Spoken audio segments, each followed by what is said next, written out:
አዲስ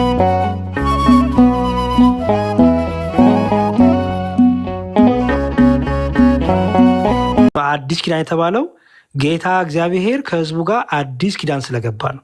እሱንም በኋላ አሳያለሁ። አዲሱ ኪዳን ታዲያ የምኑ ኪዳን ይባላል? የምህረት፣ የፍቅር፣ የይቅርታ ኪዳን ይባላል። ኦኬ። እግዚአብሔር በምህረቱ ለምሳሌ በብሉይ ኪዳን አንድ ሰው ኃጢአት ሲሰራ ወዲያውኑ በለምጽ ይቀጣ ነበረ። በለምጽ ወዲያውኑ። ኦኬ። ኃጢአተኛ ሰው ይታወቅበታል። የሆነ ነገር ሲሰራ ወዲያውኑ ለምጽ ይወጣበታል። በለምጹ ታውቀዋለህ ኃጢአተኛ ሰው በብሉይ ኪዳን። በሐዲስ ኪዳን ግን ኃጢአተኛ አሁን ኃጢአት የሚሰራ ሰው ለምጽ አታይበትም። ለምጽ በሽታ ነው። አሁን አየኸው። በብሉይ ኪዳን ግን እንደ መርገም ነበረ፣ ኃጢአት የሚሰሩ ይወጣበታል። አሁን ግን ዓመተ ምሕረት ላይ ስለሆንን አዲሱ ኪዳን ላይ አዲሱ የምሕረት ዓመት ላይ ስለሆንን እግዚአብሔር ለመቅጣት ሳይሆን ለምህረቱ ደግሞ የሚራራበት ዓመት ስለሆነ አዲስ ኪዳን እንለዋለን። አንድም ከክርስቶስ ጋር ከልጁ ጋር የተደረገ ቃል ኪዳን አለ፣ የተገናኘ አለ። እሱን በኋላ እመጣበታለሁ። ልመልስልህ ግን ኦሪት ዘጸአት ማለት ሙሴ ህዝቡን ይዞ ከወጣ በኋላ ከግብፅ ባርነት በግብፅ ባርነት ጣዖትን ያመልኩ የነበሩ እነሱ ነፃ ካወጣ በኋላ አዲሱ ኪዳን ከህዝቡ ጋር ያደረገበት ነው እግዚአብሔር። ኦኬ። እየሰማኝ ነው አይደል? አሚን። እየሰማሁ ነው። ምክንያቱም ይላል መሰለህ ህዝቡ ሙሴ ከተራራው ሳይወርድ እንደዘገዩ ባየ ጊዜ ይላል። ከፍ ብለህ አንብብ። እኔ ለወደፊት የምመክርህ እኔ ሙሉ ነው። አሁን ለአንተ ብቻ ጠይቁትኝ። ከዚህ በፊትም ሲጠይቅ ሰምቼ ከሙሉ ከላይ ጀምሮ ሲያነብ ሰምቼዋለሁ። በጣም ጥሩ። ስለዚህ ካነበብክ እንዲሁም ጊዜን ቆጠብክልኝ ማለት ነው። ምን ተፈጠረ መሰለህ? ሙሴ ከተራራው ህጉን ተቀብሎ ሲወርድ ህዝቡ ስለዘገየባቸው ሙሴ ምን አደረጉ? አሮን የሚባሉን አስጨንቀው ጣዖት ሰሩ። እግዚአብሔር ግን ብሏቸው ነበረ ከዚህ በኋላ ጣዖት እንዳታመልኩ። ከዚህ በኋላ እግዚአብሔር ህግ ሰጥቷቸው ነበር። እነሱ ግን ጣዖት ሰሩ። መጀመሪያ እኮ አስወጣን ከግብፅ አስወጣን እያሉ ይለምኑ ነበር። በኋላ ግን ደግሞ ጣዖት ማምለክ በጣም ፍቅር ስለያዛቸው ከጣዖት ማምለክ ጋር ጣዖት ሰሩ። ስለዚህ እግዚአብሔር ተቆጣ። ኦኬ። ስለዚህ ምን አለው? ይኸው እግዚአብሔር ሙሴን ከግብፅ ምድር ያወጣው ህዝብ ኃጢአት ሰርቷል፣ ሂድ ውረድ አለው። ካዘዝኳቸው መንገድ ፈጥኖ ፈቀቅ አሉ። ቀልጦ የተሰራ የጥጃ ምስል ለራሳቸው አደረጉ፣ ሰገዱለትም ሰውለትም። እስራኤል ሆይ እነዚህ ከግብፅ ምድር ያወጡ አማልክት ናቸው አሉ። እግዚአብሔር ሙሴን አለው ይሄ ህዝብ አየሁት፣ እነሆ አንገተ ደንዳና ህዝብ ነው። አሁንም ቁጣዬ እንዲቃጠልባቸው እንዳጠፋቸው ተወኝ፣ አንተንም ለታላቅ ህዝብ አድርግሃለሁ አለው። ሙሴም በእግዚአብሔር በአምላኩ ፊት ጸለየ፣ ለመነም። አቤቱ ቁጣህን በምሕረት ተመለስ አለው። እግዚአብሔር ግን ምን አለው? ላጥፋቸው፣ ክደውኛል፣ ረስተውኛል፣ ስለዚህ አጠፋቸዋለሁ አለ። ደንዳና ናቸው፣ አልመለስ አሉ። ተመልሰው የሚጸጸቱም አይደሉም። ስለዚህ እነዚህን ላጥፋቸው፣ ልቅጣቸው አለ እግዚአብሔር። ይሄ ደግሞ በፈጣሪና በፍጡር መካከል ያለ ፍጡር አልታዘዝ ሲል ይቀጣል ካልተመለሰ። ልባቸውን አንገታቸውን ያደነደኑ ስለሆነ እግዚአብሔር ልቅጣ አለ። ሙሴ ደግሞ እራራላቸው ተዋቸው ብሎ ለመነ እንዲሁም ለህዝቡ። ከዛ በኋላ ግን የሚገርም ነገር እግዚአብሔርም በህዝቡ ላይ ሊያደርግ የነበረው ነገር ተወው ይላል። አየው፣ ስለ ሙሴ ሲል ራራላቸው ይላል። አስተውል። ምን ይላል እዚህ ጋር? ይኸውልህ ይታያል። ራራ የሚለው ራራላቸው ይላል። በጣም አስተውል። አሁን እግዚአብሔር የፍቅር አምላክ ያለውም ለዚህ ነው። አየህ፣ የሙሴን ልመና ሰምቶ ምን አለ እግዚአብሔር? ራራ፣ በቃ ተዋቸው። ኦኬ። ከዛ ምን ተፈጠረ? ሙሴም ተመለሰ ይላል። ሁለቱንም የምስል ጽላቶችን ህጎቹን ይዞ ከተራወረደ ጽላቶችም የእግዚአብሔር ስራ ነበሩ ይልና የሰሩትንም ጥጃ ወስዶ በእሳት አቃጠለ ይልና ሙሴም አሮንን ይህ ታላቅ ኃጢአት ታመጣበት ዘንድ ይህ ህዝብ ምን አደረገ አለው። አሮንም እንዲህ አለ፣ ጌታ ሆይ ቁጣ ይቃጠል፣ ይህ ህዝብ ክፋትን እንዲወድ አንተ ታውቃለህ። እነርሱም ይህ ከግብፅ ምድር ያወጣን ሰው ሙሴ ምን እንደሆነ አናውቅምና በፊታችን የሚሄዱ አማልክት ስራልን አሉኝ።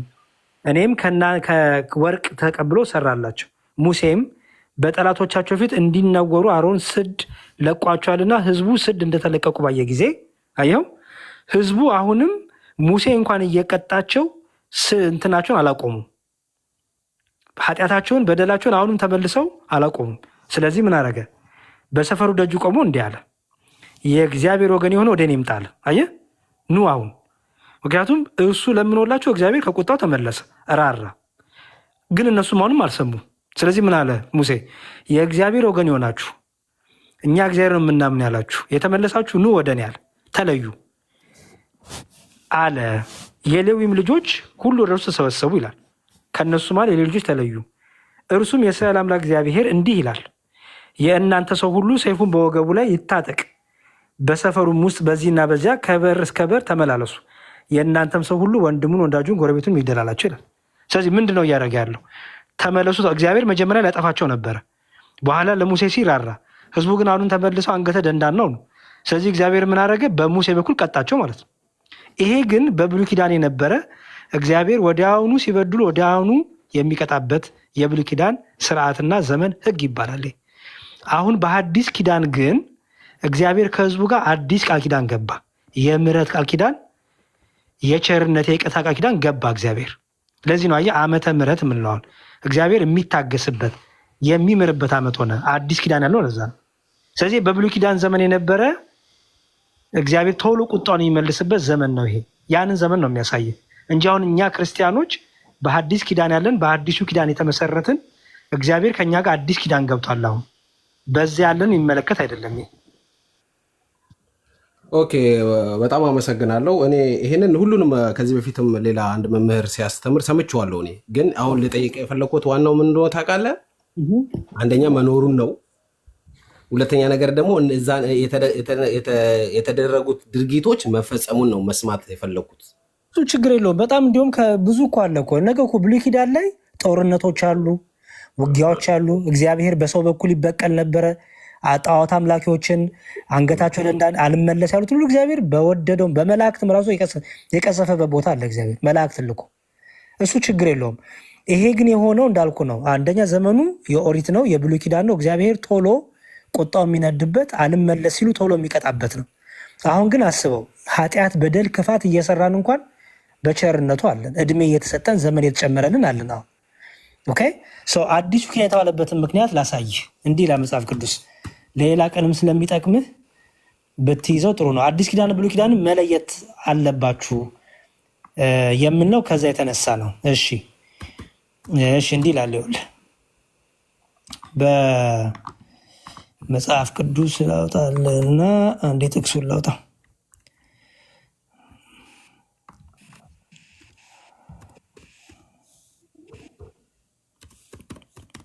እሺ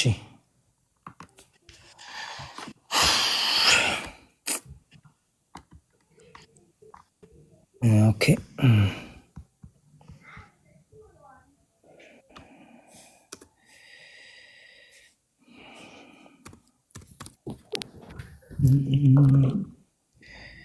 አንዴ ታገሰኝ። ሾ እንድማለ ትንቢተ ሕዝቅኤል ላይ 11-19 ትንቢተ ሕዝቅኤል እሺ፣ መጽሐፈ ትንቢተ ኤርምያስ፣ ትንቢተ ሕዝቅኤል፣ ዘካርያስ፣ ሚልኪያስ፣ ሶፎንያስ፣ ናሁም፣ ሚክያስ። እሺ ትንቢተ ሕዝቅኤል ቆይ እንደው ከዚህ ላጣል። ትንቢተ ሕዝቅኤል ምዕራፍ 11 ከቁጥር 19 እስከ 20። እሺ ይኸው እዚህ ጋር ምን ይላል? እዚህ በጥቁር ያለ በደንብ ይነበባል። ትንቢተ ሕዝቅኤል ምዕራፍ 11 ከቁጥር 19 እስከ 20። እሺ ያው እዚህ ጋር እንደሚል ስለዚህ ጌታ እግዚአብሔር እንዲህ ይላል፣ በትእዛዜ ሂዱ ይሄዱ ዘንድ ፍርድንም ይጠብቁ ዘንድ ያደርጉ ዘንድ አንድ ልብ እሰጣቸዋለሁ፣ በውስጣቸውም አዲስ መንፈስ እሰጣለሁ። አየው ሕጌን እንዲጠብቁ አግዛቸዋለሁ፣ እረዳቸዋለሁ። አንድ ልብ እሰጣቸዋለሁ፣ በውስጣቸውም አዲስ መንፈስ እሰጣለሁ። ከስጋቸውም ውስጥ የድንጋዩን ልብ አወጣዋለሁ፣ የስጋን ልብ እሰጣቸዋለሁ። እነርሱም ሕዝብ ይሆኑልኛል፣ እኔም አምላክ ሆናቸዋለሁ ይላል። አየው አሁን አዲሱ ኪዳን የምንለው ይሄንን ነው። አሁን እግዚአብሔር ምን አለ? በውስጣቸው አዲስ መንፈስ እሰጣለሁ፣ አዲስ መንፈስ እሰጣለሁ። እኔ ደግሞ እረዳቸዋለሁ፣ አግዛቸዋለሁ። ከስጋቸው ውስጥ የድንጋዩን ልብ አወጣዋለሁ፣ የስጋን ልብ እሰጣቸዋለሁ። እነርሱም ሕዝብ ይሆኑኛል፣ እኔም አምላካቸው ሆናለሁ አለ። እዛው ላይ ደግሞ ትንቢተ ሕዝቅኤል ምዕራፍ 36 ቁጥር 26 ላይ ያው 36-26 ላይ ደግሞ እንዲህ ይላል። እሺ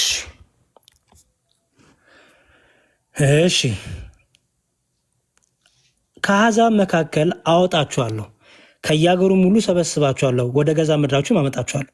ጥሩ ውሃንም እረጭባችኋለሁ፣ እናንተም ትጠራላችሁ። ከርኩሰታችሁም ሁሉ ከጣዖቶቻችሁም ሁሉ አጠራችኋለሁ። አየው፣ ከጣዖቶቻችሁም ሁሉ አጠራችኋለሁ። አዲስ ልብ እሰጣችኋለሁ፣ አዲስ መንፈስም በውስጣችሁ አኖራለሁ። የድንጋዩን ልብ ከስጋችሁ አወጣለሁ፣ የስጋን ልብ እሰጣችኋለሁ። መንፈሴን በውስጣችሁ አኖራለሁ፣ በትእዛዜም አስሄዳችኋለሁ። ፍርዴን ትጠብቃላችሁ፣ ታደርጉትመታላችሁ አለ። አየው። ከዛ ይህንን በሐዲስ ኪዳን ስናመጣው ያው እዚህ ጋር ምን እንደሚል አሁን ማቴዎስ ወንጌል ላይ አሁን ወደ አዲስ ኪዳን ገባው። ትንቢት ነው ያነበብኩት፣ እሱ ብሉይ ኪዳን ነው። አሁን አዲስ ኪዳን መጣው። አዲስ ኪዳን ላይ እንዲህ ይላል። እሺ ክርስቶስ ሲያስተምር እንዲህ አለ።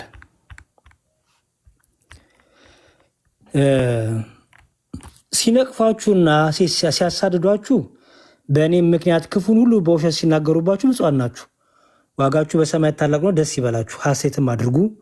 ከእናንተ በፊት የነበሩትን ነቢያት እንዲሁ አድርጓቸዋል። እናንተ የምድር ጨው ናችሁ። ጨው አልጫ ቢሆን ምን ይጠቅመዋል? እሺ መልካሙ ስራችሁን አይተው በሰማያት ያለውን አባታችሁ እንዲያከብሩ የብርሃናችሁ እንዲሁ በሰው ፊት ይብራ። እኔ ሕግንና ነቢያትን ለመሻር የመጣሁ አይምሰላችሁ፣ ልፈጽም እንጂ ለመሻር አልመጣሁም አለና እንግዲህ አለ እላችኋለሁ ጽድቃችሁ ከጸሐፎችና ከፈሪሳውያን ጽድቅ ካልበለጠ ወደ መንግሥተ ሰማያት አትገቡም። ለቀደሙት አለ አሁን እዚህ ጋር ለቀደሙት ለብሉይ ኪዳን ሰዎች አትግደል እንደተባለ ሰምታችኋል። የገደለ ሙሉ ፍርድ ይገባል በብሉይ ኪዳን። እኔ ግን እላችኋለሁ አዲሱ ኪዳን በወንድሙ ላይ የሚቆጣ ሁሉ መግደል አይደለም። አየው አሁን በአዲሱ ኪዳን ጭራሽ ወንድምህን መቆጣት፣ ጥላቻ ለወንድም ማድረግ ራሱ እና ደግሞ ወንድሙን ጨርቃን ብሎ የሚሰድብ ይሄ ፍርድ ይገባዋል። ደንቆሮ የሚለውን ሙሉ የገሃነመ እሳት ፍርድ ይገባዋል። አየው እልሃለው እያለ ብቻ ሰፊ ነገሮች አለ። ይሄ አይን ለአይን ጥርስ ለጥርስ በብሉይ ኪዳን የተነገሩ ነገሮች ሁሉ በአዲስ ኪዳን በፍቅር ሕግ፣ በምሕረት ሕግ፣ በይቅርታ ሕግ፣ በንስሐ ሕግ ምን ብለዋል መሰለ ጸንተዋል አሁን። ስለዚህ ብሉይ ኪዳን አዲስ ኪዳን ይሄን ሰፊ ልዩነት አላቸው። አሚን የጨርሻለሁ ወንድም አለ። ኦኬ በጣም አመሰግናለሁ። አንድ ሌላ ጥያቄ ነበረኝ ግን ጥቅሱን አላገኘሁትም። ሌላ ጊዜ እገባለሁ። ችግር የለውም። በጣም ጥሩ ልጅ ስለሆንክ ጠይቀኝ፣ እሰጥሃለሁ እድል። ምንም ችግር የለም። በቃ መልካም ቀን እመኝላችኋለሁ። ምን ነበረ ንገረኝ። እንትኑን አይደለም እኔ ጥቅሱን አላስኩትም። አሁን ሌላ ቴሌፎን ላይ ነው፣ ኦሪት ዘዳግም ላይ ነው። ግን እኔ ሌላ ጊዜ እገባለሁ። አሁን ችግር የለም። አሁን ጊዜም ስለሌለን እኔ አዘጋጃለሁ። እኔ ጥቅሶችን ሌላ ቦታ ጽፌ ስላዘጋጀሁኝ አሁን ልጆች አዘጋጅተናል። ችግር የለም። እኔ አዘጋጅቼ እገባለሁ። ሌላ ጊዜ አንተም ጋር እገባለሁ። እዚህ ጋር ገብቼ እጠይቃለሁ። ችግር የለውም። በጣም ደስ ይለኛል። እጠብቅሃለሁ። እሺ መልካም ቀን። እሺ ቻው። እሺ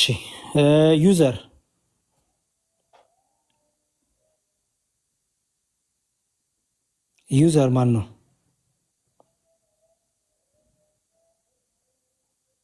በጣም እንደዚህ በጨዋነት የምትወያዩ በመደማመጥ የምትወያዩ ሰዎች በጣም ትልቅ ክብር አለ ለእናንተ እና በጣም ስለመጣ ደስ ብሎኛል። ከእንደዚህ አይነት ሰዎች ብዙ እኛም እንማራለን። ባይዘወይ ምግባር እንማራለን፣ እውቀትም እንማራለን። ረጋ ብለው ሲያስረዱ ሰው አሪፍ ነው። እናመሰግናለን ስለመጣ። እየመጣ ጠይቀን፣ በጣም በደስታ እናስረዳሃለን እምነታችንን። ችግር የለውም። እሺ ዩዘር ማን ነው? ዩዘር ጃምቦ ነው።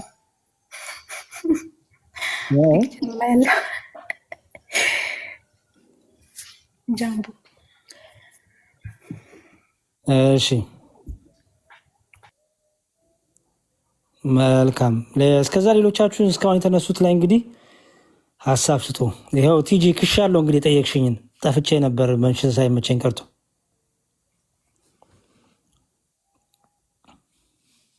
እሺ እዚህ ከላይ ያላችሁ ሰዎች ጥያቄ ያላችሁ አንድ ቁጥር ጻፉ። እሺ ጥያቄ ያላችሁ ቶሎ በሉ።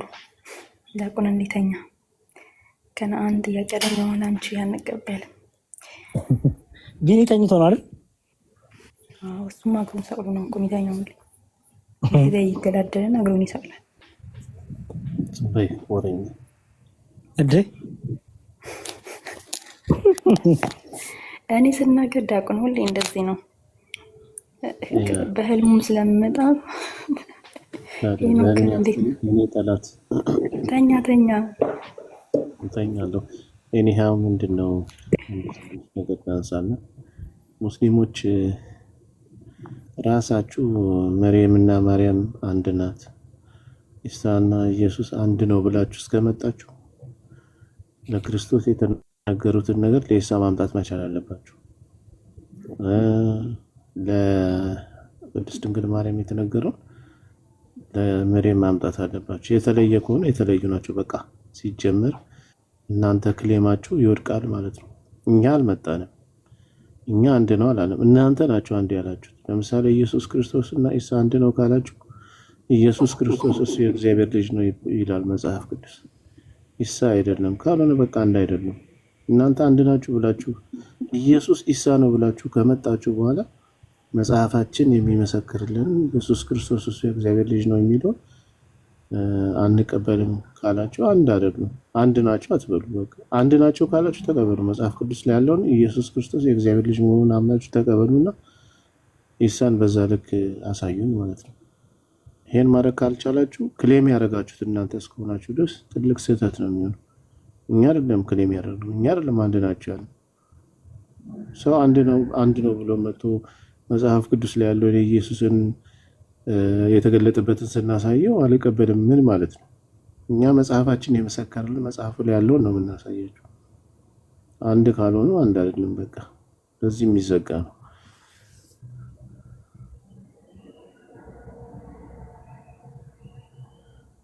እሺ ቢኒዬ እናመሰግናለን። በቅደም ተከተል ማን ነው አስቀድሞ የገባው? ማን የገባው አስቀድሞ? ሄኖክ ነው። እሺ ሄኖክ ፍቅርተ። እሺ ለምን ዝም ሲሉ ወቃታችሁ ነው ፈጣ። ሰላም እንኳን አደረሳችሁ። እግዚአብሔር ይመስገን። እንኳን ባደረሰን። ክርስቶስ ተንሥአ እሙታን በዐቢይ ኃይሉ ወሥልጣን አሰሮ ለሰይጣን አግዓዞ ለአዳም ሰላም እምይእዜሰ ኮነ። አሰበሰብ በድጋሚ እንኳን አደረሳችሁ። ከአንተ ነበር መሆን የነበረበት ይቅርታዬን ስላልኩኝ። ከባለፈው ጀምሬ ስሞክርልህ ነበረ መዝሙረ ከበዓል ጀምሮ ገብተህ ጥያቄ ያለኝ እያልኩ ብዙ ጊዜና አላገኘሁም ነበር። የኔ ጥያቄ ባጭሩ በክርስቶስ ላይ ነበረ። ልትመልስልኝ ከቻልክ? እሺ ይቻላል። መልካም። ምንድነው አንድ ጓደኛ አለኝ በአጋጣሚ ፕሮቴስታንት ነበር እና መጽሐፍ ቅዱስ ቃሎችን እንትን እያለ ብዙም ሳይሆን እውቀቱ የለኝም ለእውነቱ ኦርቶዶክስ ስሙን ነው እንጂ እንትኑ የለኝም እና በእኛና በፕሮቴስታንቶች እኛን አምላክ በምንለው እና እነሱ አማላጅ በሚሉት ልዩነታችን ምንድን ያን ያህል እንደዚህ የሰፋው? ክርስቶስ የእግዚአብሔር ልጅ ነው የባህሪ ሳይሆን የጸጋ አምላክ ነው አይደለ? ኦርቶዶክስ እኔ እንደዛ ነው የማምነው። ከድንግል ማርያም የተወለደው እግዚአብሔር ወልድ ነው ብዬ ነው። የባህሪ አምላክ ነው፣ የጸጋ አምላክ ሳይሆን የባህሪ አምላክ ነው።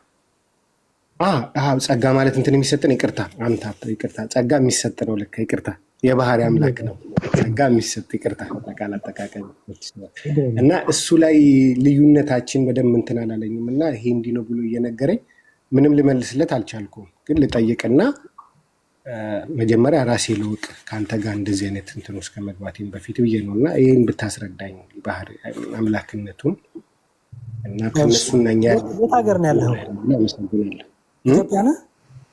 አይደለሁም። ኦኬ። መርሎተ ጽድቅ የሚባል መጽሐፍ አለ የዲያቆን ያረጋል አበጋዝ እና በጣም በጣም በጣም እንዲሁም ብዙ ፕሮቴስታንቶች ወደ ኦርቶዶክስ እንዲመለሱ ኦርቶዶክስን ደግሞ በትክክለኛው ባያመለሱም ደግሞ በትክክለኛው እንዲያቋት ያደረገ መጽሐፍ ነው። በጣም እሱ መጽሐፍ ሪኮመንድ አደርጋለሁ። ከእሱ መጽሐፍ ካነበብክ ጊዜውን ወስደህ ካነበብከው ቁጥር 1 ቁጥር 2 ቁጥር 3 አለው። ሶስቱን መጽሐፍ ኢትዮጵያ ይገኛል በየመጽሐፍ መደብር። በተለይ ራጉኤል ጋር ያለው ትልቅ መጽሐፍ መደብር አለ እዛው ቤተክርስቲያኑ አጠገብ፣ እዛ አለልህ። ማህበረ ቅዱሳንም ማከፋፈያ ይኖራል። መርሎተ ጽድቅ ይባላል። ፒክቸሩን ላሳየህ፣ ስክሪንሻት ትወስዳለህ። መልካም ጥሩ ቀንሽ ላሳይ።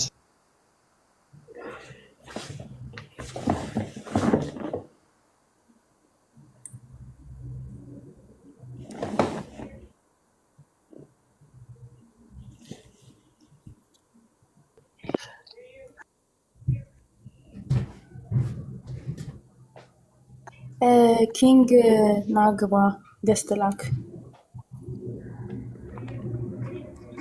እሺ ላሳይ። ፒዲኤፍም ይኖራል፣ ግን እኔ ፒዲኤፍ አልመክርም ለሰው። አንደኛ ጸሐፊውም ሪሊ ፒዲኤፍ እንኳን እየተሸጠ ጸሐፊው ቢጠቀምበት ጥሩ። ፒዲኤፍ ዝም ብለን ነው። ሁለተኛ ደግሞ ፒዲኤፍ የሚገዛ ሰው ብዙ ጊዜ ለማንበብ ሲሰላች አይቻለሁ። ኖት ለመያዝ አይመችም። በየቦታው እንኳን ይዞ ለመሄድ አይመችም አይደለ? መጽሐፍ ሲሆን ግን ኖት ይያዛል፣ በየቦታው ተወስዷል። የምትፈልጋትን ፖይንት በደንብ እንትን ትላለህ እና በዛ ላይ ደግሞ ጸሐፊውም ይጠቀማል። ጸሐፊውም ግዴታ መጠቀም ስላለበት እኔ በፒዲኤፍ የሚለውን ብዙ አልመክርም። ሰዎች ማስመጣት ከቻሉ ቢያስመጡ ጥሩ ነው። ኦኬ መድሎተ ጽድቅ ያልኩ ይሄ ነው። ይሄ ቅጽ 2 ነው። አንስቼዋለሁ። ይሄ ቅጽ 2 ነው። ቅጽ 3 ደግሞ ይኸውልህ። እሺ አንዴ። እሺ ይሄ ደግሞ ቅጽ 1 ነው።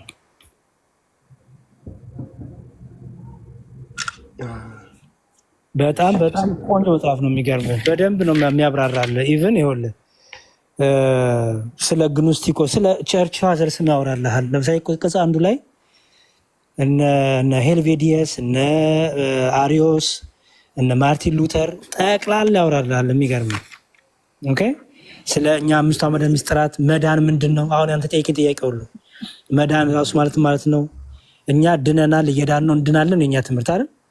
በፕሮቴስታንቱ ደግሞ እንደዛ አይደለም። ምንድነው ልዩነታችን? የነሱ የሚያነሱ ጥያቄ የኛ መልስ፣ የተሐድሶች ትምህርት፣ ተሐድሶች ጥምቀት ያላቸው ትምህርት፣ ከዛ ሚስጥረ ሜሮ፣ ሚስጥረ ቁርባን ላይ ያለን ከፕሮቴስታንቱ ጋር ልዩነት፣ ይሄ ጸጋ ብቻ እምነት ብቻ የሚባለው ሶላ ፊዴ ሶላ ግራሻ ምናምን የሚባለው አይደል? ጠቅላላ እሱንም ያስቀምጥልሃል። ኦኬ።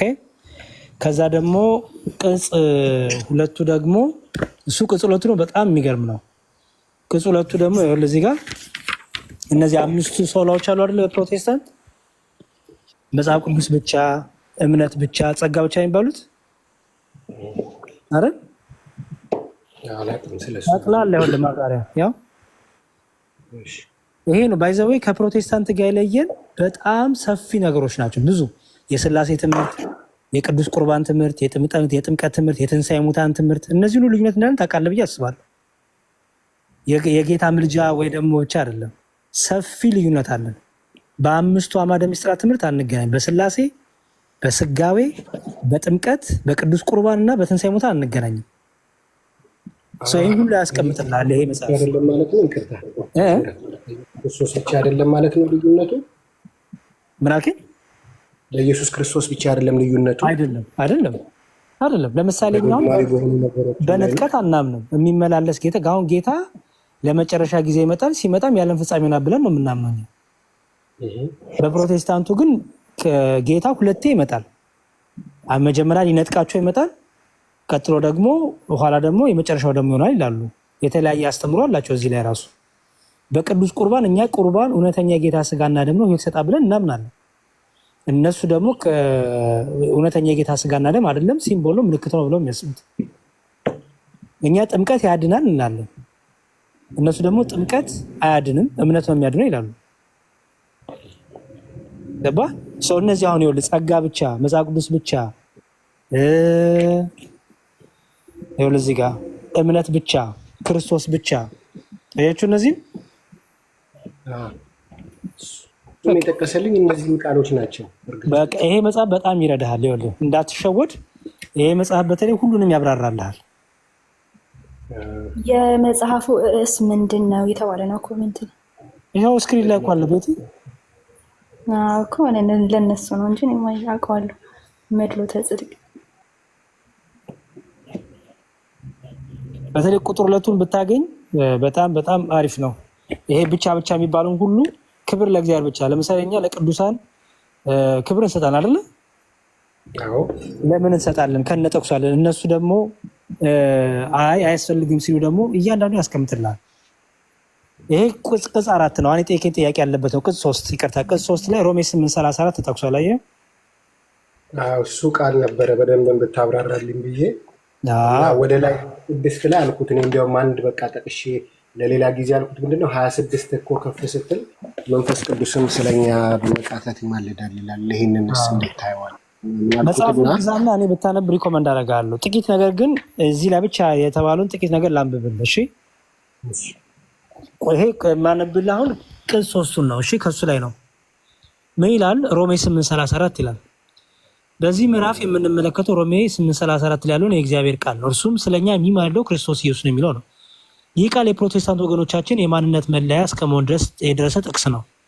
አላዋቂ ሰዎች መጽሐፍ ቅዱስ ማለት ይህ ጥቅስ ብቻ እስኪመስላቸው ድረስ ከተከተሉበት አፈር ተነቅሎ እንደተጣለ ችግኝ ቃሉን ከተነገረበት አውድና መንፈስ ነጥለው ለብቻው በመውሰድ ቃሉ ባይደረቅም እነሱ ግን ሲደርቁበትና ሲጎዱበት ይታያል። ስለዚህ ይህን ቃል ወደ ውስጥ ገብቶ መመልከት ተገቢ ነው ይላል። ጌታችን በስጋ ወራት ይላል መድኃኒታችን ኢየሱስ ክርስቶስ እኛን ለማዳን ሰው መሆኑን በፈቃዱ ከተቀበለ ጀምሮ ማለት ከጥንሰቱ ጀምሮ እስከ ትንሣኤው ድረስ የነበረበት ጊዜ ልዩ ጊዜ ነው። ይህ በጥንቃቄ መረዳት እጅግ አስፈላጊ ነው። ልዩ በሆነ የስጋዊ ምስጢር ከስጋዊ በፊት አካላዊ ቃል ብቻ የነበረ እርሱ ባህሪ ሰብን ወይም ሰውን ገንዘብ አደረገ። በዚህ ነፍስ ከስጋ ጋር ስትዋሃድ ሰውን ታስገኛለች እንጂ በባህሪዋ መለወጥ ወይም መጨመርና መቀነስ እንደማይኖርባት ሁሉ አካላዊ ቃልም የእኛን ባህሪ ተዋህዶ ሰው ሲሆን በባህሪው መለወጥ አላገኘውም፣ እግዚአብሔር አይለወጥምና። ነገር ግን የእኛን ባህሪ አካላችንንም አካሉ በማድረግ አከበረው ይላል። በዚህ ስጋዊ ምስጢር ፍጹም ስለሆነ በመሆኑ ሰው የሆነ ሁሉ በባህሪው ያደርገው የሚችለውን ነገር ሁሉ አድርጓል። ኃጢአትን ከነፃ ፈቃድ አጠቃቀም የሚወለድ እንጂ የሰው ባህሪ አካል ስላልሆነ ኃጢአትን አላደረጋትም ይላል። አየው፣ ከኃጢአት በስተቀር ሰው የሚያደርገውን የሚሆነው ሁሉ መጸነስ፣ በእናት ማህፀን 9 ወር መቆየት፣ ሕፃን ሆኖ መወለድ፣ እንደ ሕፃናት ጡት መጥባት፣ በየጥቂቱ ማደግ፣ እነዚህ ሁሉ አደረገ ይላል። ታዲያ ሮሜ 8:34 ምንድን ነው ሲል የሆነ ከትንሣኤው በኋላ ጌታችን ከትንሣኤው በኋላ ምን አለ? ከትንሣኤው በኋላ ምን ይሆናል አለ። ቀጥሎ ደግሞ ከትንሣኤው በኋላ አማልዳለሁ አለ ጌታ። ወደ ሰማይ ሄጄ አማልዳለሁ፣ እለምናለሁ፣ ጸልያለሁ አለ ወይስ አላለም? ይሄ ሁሉ ከትንሣኤው በኋላ ምን እንደሚሆን እዚህ ጋር ነግሯቸዋል። ኦኬ። ከዛ ይሄንን ደግሞ ይቀጥልና ለምሳሌ ሮሜ 8:34 እንዴት ይብራራ ነው ደግሞ ሁሉ አለል። እኔ ከማብራራው አንተ ብታነበው ሪኮመንድ አደርጋለሁ፣ ግን ጠቅለል ላለን ሐሳቡን ልንገርህ። ኦኬ ሶ እኛ ምንድነው የምንለው? በደንብ አስተውለህ ስማኝ። ኢየሱስ ክርስቶስ እኛን በምልጃ አላስታረቀንም። ምልጃ ማለት መሰረታዊ ትርጉሙ ልመና ማለት ነው አይደለ? ሄኖክ አለ እየሰማሁት። ምልጃ ማለት መሰረታዊ ትርጉሙ ምንድነው? መለመን ነው አይደል? መለመን። አዎ። ኢየሱስ ክርስቶስ እኛን ያስታረቀን በመለመን ነው? በምልጃ ነው? አይደለም። በቤዛነቱን ያስታረቀን አይደል? ደሙን በማፍሰስ አይደል? ዋጋ በመክፈል። ስለዚህ ሲያስታርቀን ከአብ ጋር ብቻ ነው ያስታረቀን? ከራሱ ጋር አላስታረቀንም? አስታርቋል። ምክንያቱም አዳም የተጣላው ከአብም ከወልድ ከመንፈስ ቅዱስ ጋር ከአንዱ አምላክ ጋር የተጣላው። እርቁ የሚሆነው ከማን ጋር ነው? ከአብም ከራሱ ከወልድም ከመንፈስ ቅዱስም አይደል? ስለዚህ በመስቀል ላይ ቤዛ ሆኖን ያስታረቀን፣ ማልዶ ለምኖ ጸሎ አይደለም ያስታረቀን። ነፍሳችን የዳነችው በደሙ መፍሰስ ነው አይደል? በጣም ጥሩ። በደሙ መፍሰስ ስለሆነ የተታረቅ ነው። እርቅ ያገኘነው በምልጃ ስለሆነ የመጀመሪያው ትምህርታችን ይሄ ነው። እኛ ክርስቶስ ያዳነን በምልጃ ሳይሆን በምኑ ነው? በቤዛነቱ ነው አለ ጌታ። እንዲህ ብሎ ተናገረ። በዚህ በዮሐንስ ወንጌል መጽሐፍ ቅዱስ ከፍቼ ደግሞ አናሳየ። እሺ፣ በዚህ መጽሐፍ ቅዱስ ላይ በዮሐንስ ወንጌል እሺ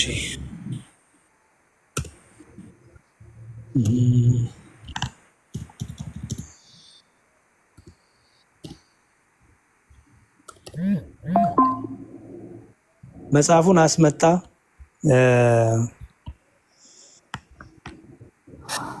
እና ብገዛ ጥሩ ነው። እሺ እሺ፣ አደርጋለሁ፣ ሞክራለሁ። እንደዛ ማስላክም ትችላለህ። በፒዲኤፍ አልኩኝ፣ በፖስታ ቤት ይላካል። በፖስታ ቤት ከተላከ እሺ እንትን እላለሁ፣ ሞክራለሁ። እንደዛ ብቻ ከሆነ ሪቹዋል ምናምን ብለው እንትን ይላሉ፣ ወደ እንትን ያስገቡታል፣ ወደ አገር ውስጥ ገቢ ቀረጥ። የት ሀገር ነው ያለው? ኖርዘርን አይርላንድ ዩኬ ነው። ዩኬ ነው ያለው። ማን ነው? የሆነ ሰው ነበረው እኮ የሚገርም። እስቲ ኤኒዌይስ እሺ፣ ቆይ እስቲ እሱን ሰርች ፎሎ ላድርግህና ማቆሷል ካልተሳሳትኩኝ። እሺ አንድ ጥቅስ ላስነብብ። የዮሐንስ ወንጌል ምዕራፍ 16 እንዲህ ይላል።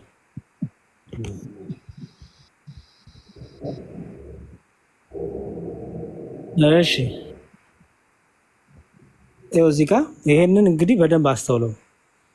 ነገር ግን ስለ አብ ለእናንተ በግልጽ የምናገርበት እንጂ ከዚህ ወዲያ በምሳሌ የማላናገርበት ሰዓት ይመጣልና በዚያን ቀን በስሜ ትለምናላችሁ፣ እኔም ስለ እናንተ አብን እንድለምን የምላችሁ አይደለሁም ይላል። ያ ቀን መቼ ቀን ነው? በዚያን ቀን በስሜ ትለምናላችሁ፣ እኔም ስለ እናንተ አብን አልለምንም እያለ ነው። ይኸው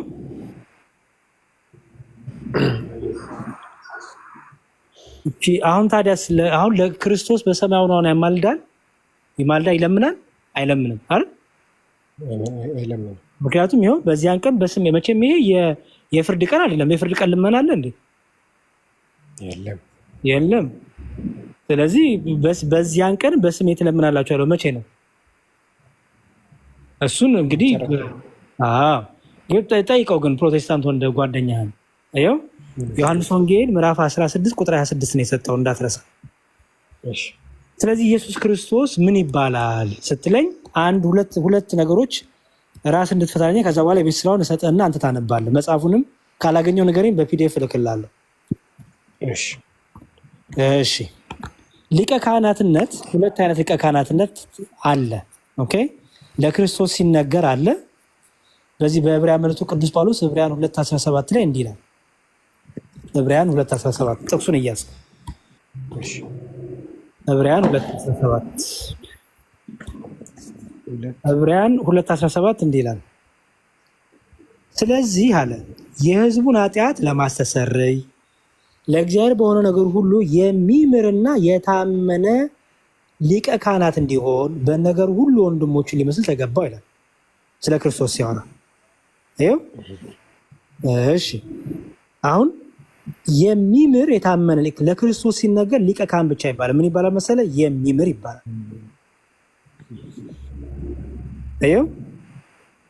የሚምር አሁን በብሉይ ኪዳን የነበሩ ሊቀ ካህናት ያስምራሉ እንጂ አይምሩም አይደለ? አሁን እዚህ ጋር የሚምር ሊቀ ካህን ሲባል ምን ይመስላል? ራሱ ይቅር ባይ ነው ማለት ነው። ይቅር ማለት የሚችል ይሆናል። በጣም ጎበዝ። ክርስቶስ ሊቀ ካህናት ይባላል። ይኸውልህ አሁን እኛ ኢየሱስ ክርስቶስ በደሙ አሁን ደሙ አንድ የፈሰረ ለሁላችንም። በቃ ዛሬ ደሙ አንድ ሰው ንስሐ ሲገባ ክቡር ስጋውን ክቡር ደሙ ሲወስድ ያ ደሙ ከማን ጋር ያስታርቋል? ከራሱ ጋር ከወልድም ጋር ያስታርቋል፣ ከአብ ጋር ያስታርቋል፣ ከመንፈስ ጋር ያስታርቋል ማለት ነው። ምክንያቱም ስጋዬን ብሉ ደሜን ጠጡ፣ ስጋዬን የበላ ደሜን የጠጣ የዘላለም ሕይወት አለው ብሏል አይደል? አዎ። ስለዚህ የዕለት ዕለት አንድ ሰው ለምሳሌ አንተ ስጋው ደሙ ስትበላ ንስሐ ገብተህ አይደለ? ንስሐ ገብተህ ስጋው ደሙ ስትቀበል ዕለት ዕለት ሕይወት አይደል እያገኘን ክርስቶስን በመምሰል የምናድገው? አዎ። ስለዚህ አየኸው አሁን ክርስቶስ የሚምር ሊቀ ካህን ነው። ሊቀ ካህን ብቻ አይደል? ሊቀ ካህን ብቻ ከሆነማ ምን ሊሆን ነው? እሱ አስማሪ ባህሪ አይደለም። ለክርስቶስ ሲነገር ምን ይባላል ማለት ነው? የሚምር ሊቀ ካህን ይባላል። አየህ ኢየሱስ ክርስቶስ ለእኛ ምንድነው ማለት ነው? ሊቀ ካህናችን ነው። ቤተክርስቲያናችን ባይዘው አስታራቂያችን፣ ሊቀ ካህናችን፣ ቤዛችን እኮ ትለዋለች ታውቃለህ፣ በጸሎቷ በኪዳኗ አይደል? እንዲህ ማለቷ ግን ፈራጅ አይደለም አማላጅ ነው እያለች ነው አይደለም። በቤዛነቱ የሰራውን ስራ እለት እለት ትናገራለች። ቤዛነቱ ምን ስለሆነ? እርቃችን ስለሆነ አይደል? ሊቀ ካህን ክርስቶስን ያስባለው ነገር ምንድን ነው? ለምሳሌ አይተህ ከሆነ በሮሜ ላይም ዕብራውያን ላይ ቅዱስ ጳውሎስ ላይ ሲጽፍ ስለ ክርስቶስ ከብሉይ ኪዳን ሊቀ ካህናት ጋር እያወዳደረ የሚጽፈው እሱ ላሳያ ምን ችግር አለ? እዚያው ዕብራውያን ላይ ዕብራውያን 5:27 እንዲህ ይላል።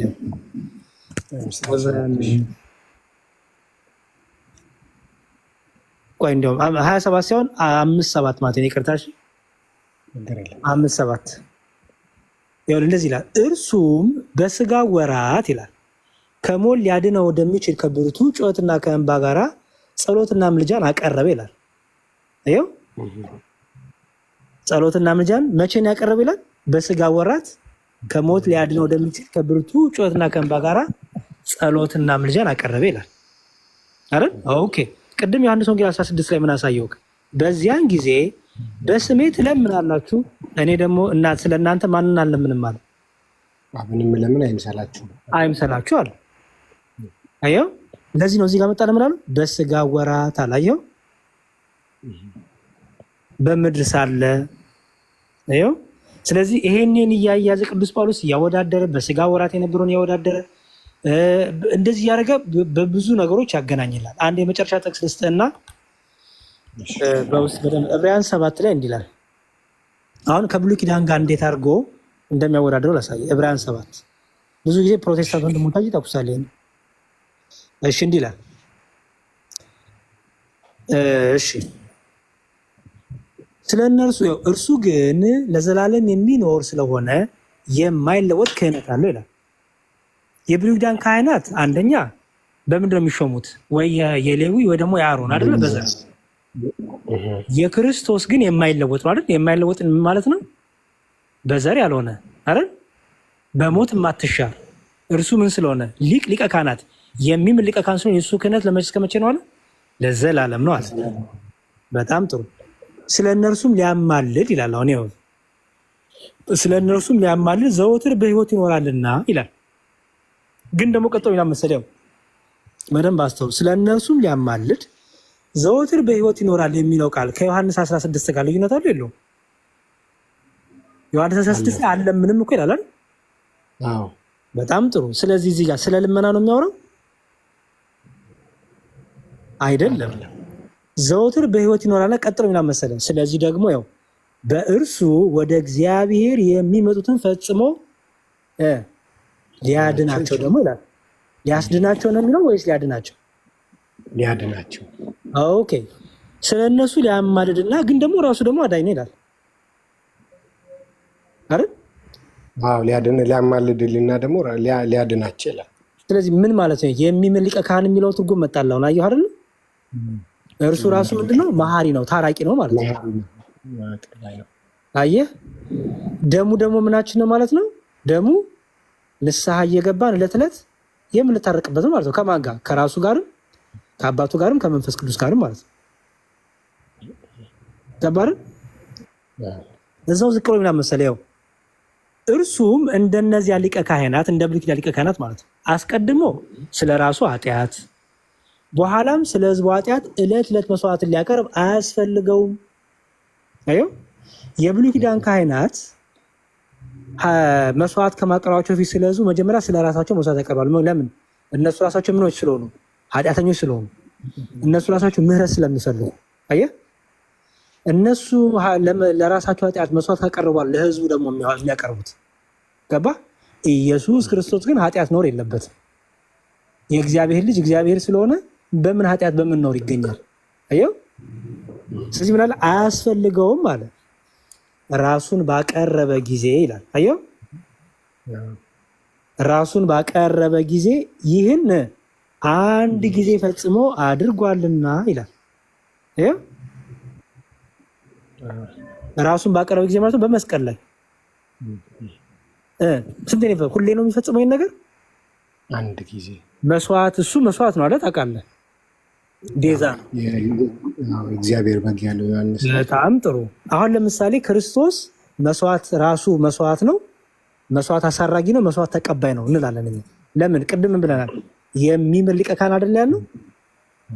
ሊቀ ካህናት ስራቸው ምንድነው? መስዋዕት ማቅረብ አይደል?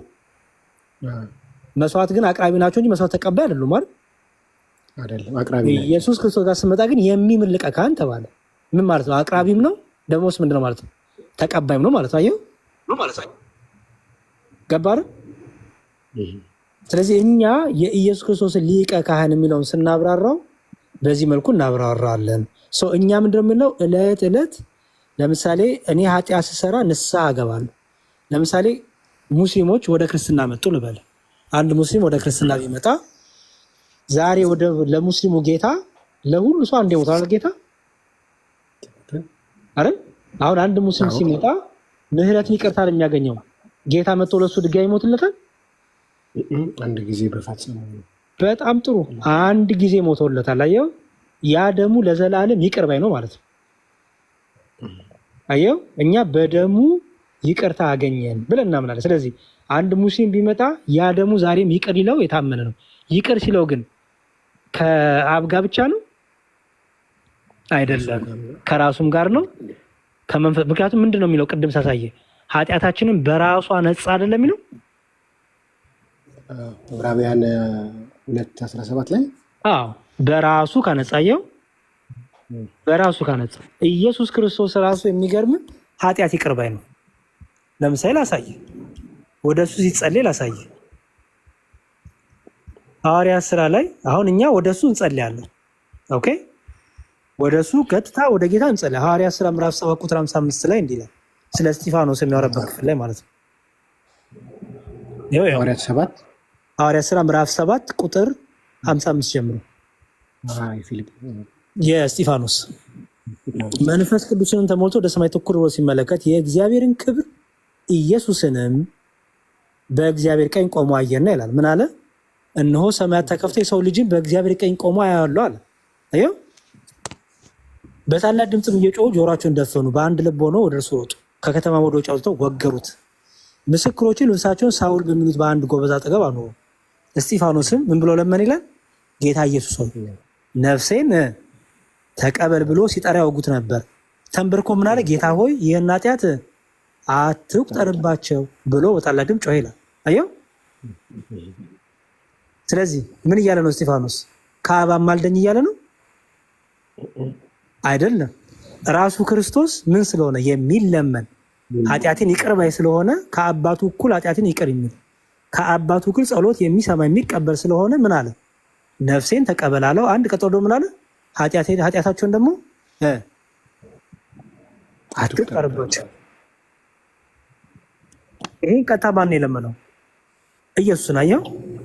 ለዚህ ነው ኢየሱስ በስሜ የምትለምኑትን ሁሉንም አደርገዋለሁ። አሁን እኛ ከፕሮቴስታንቱ ጋር የሚለየው እኛ ዛሬ ክርስቶስ በአብ ቀኝ ሆኖ ያማልዳል አንልም። ኦኬ፣ እኛ የምንለው ምንድን ነው? ዛሬ ኢየሱስ ክርስቶስ በአባቱ ቀኝ ሆኖ ፈራጅ ነው፣ ጸሎት ሰሚ ነው፣ ልመና ተቀባይ ነው። እግዚኦ መሐረነ ክርስቶስ ያለን ስሙን እየጠራ እንለምነዋል። አባታችሁ ነው የሚለው ጸሎት ለአብ ብቻ የሚቀርብ ነው እንዴ? አይደለም እኮ አይደለም። ይሄ ጸሎት እኮ ለአንዱ እግዚአብሔር የሚቀርብ ነው አይደል? ስለዚህ ኃጢአትን ይቅር የሚል ህይወት የሚሰጥ እኔና አብ አንድ ነን ያለ የኔ የሆነ ሁሉ ያንተ ነው፣ ያንተ ሁሉ የኔ ነው አላለም እንዴ ክርስቶስ ብሏል። ሰዎች አብን እንደሚያከብሩት ወልድን እኮ ያክብሩት ተብሏል። አብን ምን ብለህ ነው የምታከብረው? አብን አምላክ አይደለ? አብን ፈጣሪ ትለዋለህ አይደል? አምላክ ትለዋለህ። ወልድንም በዛው ልክ ትናገራለህ። ግን ቤዛ የሆነው ማን ነው? ቤዛ የሆነው ማን ነው? አብ አይደለም፣ መንፈስ ቅዱስ አይደለም። ቤዛ የሆነው ማን ነው? በተለየ አካሉ ኢየሱስ ክርስቶስ ቤዛ ሆነ። ማን ግን ይቅራለን ሲባል መልሱ ማን ነው? አብም ወልድም መንፈስ ቅዱስ። አየው፣ ማን ጸሎታችንን ተሰማን? አብም ወልድም መንፈስ ቅዱስም።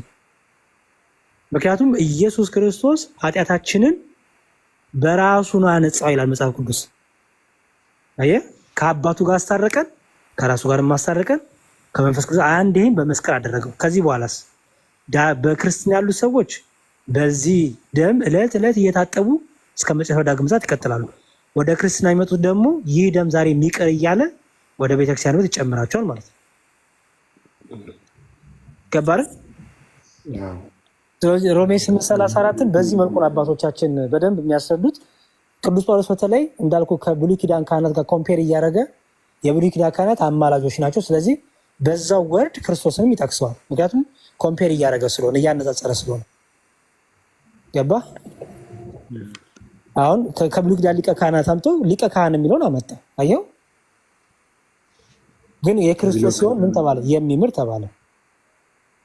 ስለዚህ ቅዱስ ጳውሎስ ኮምፓራቲቭ ነገር እየሰራ ነው ያለው። ስለዚህ በዛ ስለሆነ ሰዎቹ በሚረዱትና ሰዎቹ በሚገባቸው ልክ ኮምፔር እያደረገ ያወራ ነበር።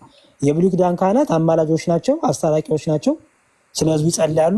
ስለዚህ ክርስቶስንም በዛ ልክ እያደረገ ይነግራቸው ነበር። ስለዚህ አሁን እችን ነግሬ ላቁም። የብሉይ ኪዳንና የአዲስ ኪዳን ልዩነታቸው ምንድነው? ሊቀ ካህናት አንደኛው የብሉይ ኪዳን ሊቀ ካህናት በዘር አይደለ ወይ የሌዊ ወይ የአሮን አይደል? የኢየሱስ ክርስቶስ ሊቀ ካህናትነት ያለ ዘር ያልሆነ አይደል? የብሉይ ኪዳን ሊቀ ካህናትነት በእጅ በመጫን የሚሰጥ ነው አይደል? የኢየሱስ ክርስቶስ ደግሞ በእጅ በመጫን ያልሆነች ሊቀ ካህናትነት አይደል? ማን ሰጠው ለክርስቶስ? ማንም የሰጠው የለም አይደል?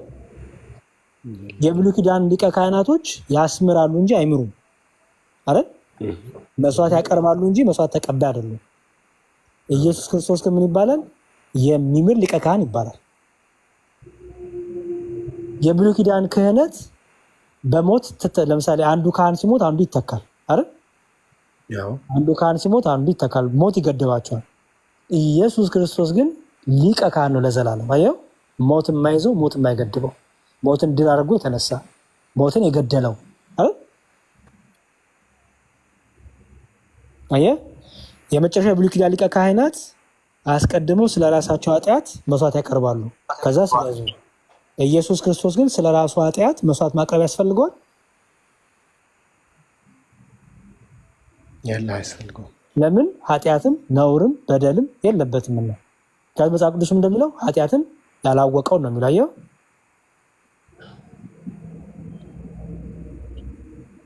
ገባሁ እንደማለው። አዎ ግልጽ ማለቴ ትናንት ከነበርኩበት አሁን ይሻላል፣ እግዚአብሔር ይመስገን። የበለጠ ደግሞ የሰጠኝ እንትኖችን አነባቸዋለሁ። መጽሐፉን በተለይ በደንብ እሱ ለማግኘት ከሌላ ነገሮች ጋር ወይ ማስመጣት ወይ እዚህ የሚወጣበትን መንገድ ለማለት እሞክራለሁ ለማየት። በቃ ትችላለህ። ጥቅሶቹን ያዝ የሰጠውንና የመጀመሪያው ዮሐንስ ወንጌል 16 ይዛል አይደል? ዕብራውያን 2:17 እሱን ይዛል። ዕብራውያን 7:17 ይዛል። በጣም ጥሩ በጣም ጥሩ። እና ደግሞ ዕብራውያን 10 ከ10 እስከ 14 ያስጨምር። ዕብራውያን 10 ከ10 እስከ 14 እሺ፣ ከ10 እስከ 14 እሱን ይዛል። እሱ ላይ ነው የሚላ መሰለ፣ በዚህም ፍቃድ የኢየሱስ ክርስቶስ ስጋ አንድ ጊዜ ፈጽሞ ማቅረብ ተቀድሰና ይላል። ካህናትም ሁሉ ዕለት ዕለት እያገለገለ ኃጢአትን ሊያስወግድ ከቶ የማይችሉትን እነዚያ መስዋዕቶች ብዙ ጊዜ እያቀረበ ቆሟል። ካህኑ ጌታ ግን ይላል፣ እርሱ ግን ስለ ኃጢአት አንድን መስዋዕት ለዘላለም አቅርቦ በእግዚአብሔር ተቀመጠ ይላል። አየው፣ ከዛ አንድ ጊዜ በማቅረብ የሚቀደሱትን የዘላለም ፍጹማ አድርጓቸዋል ይላል።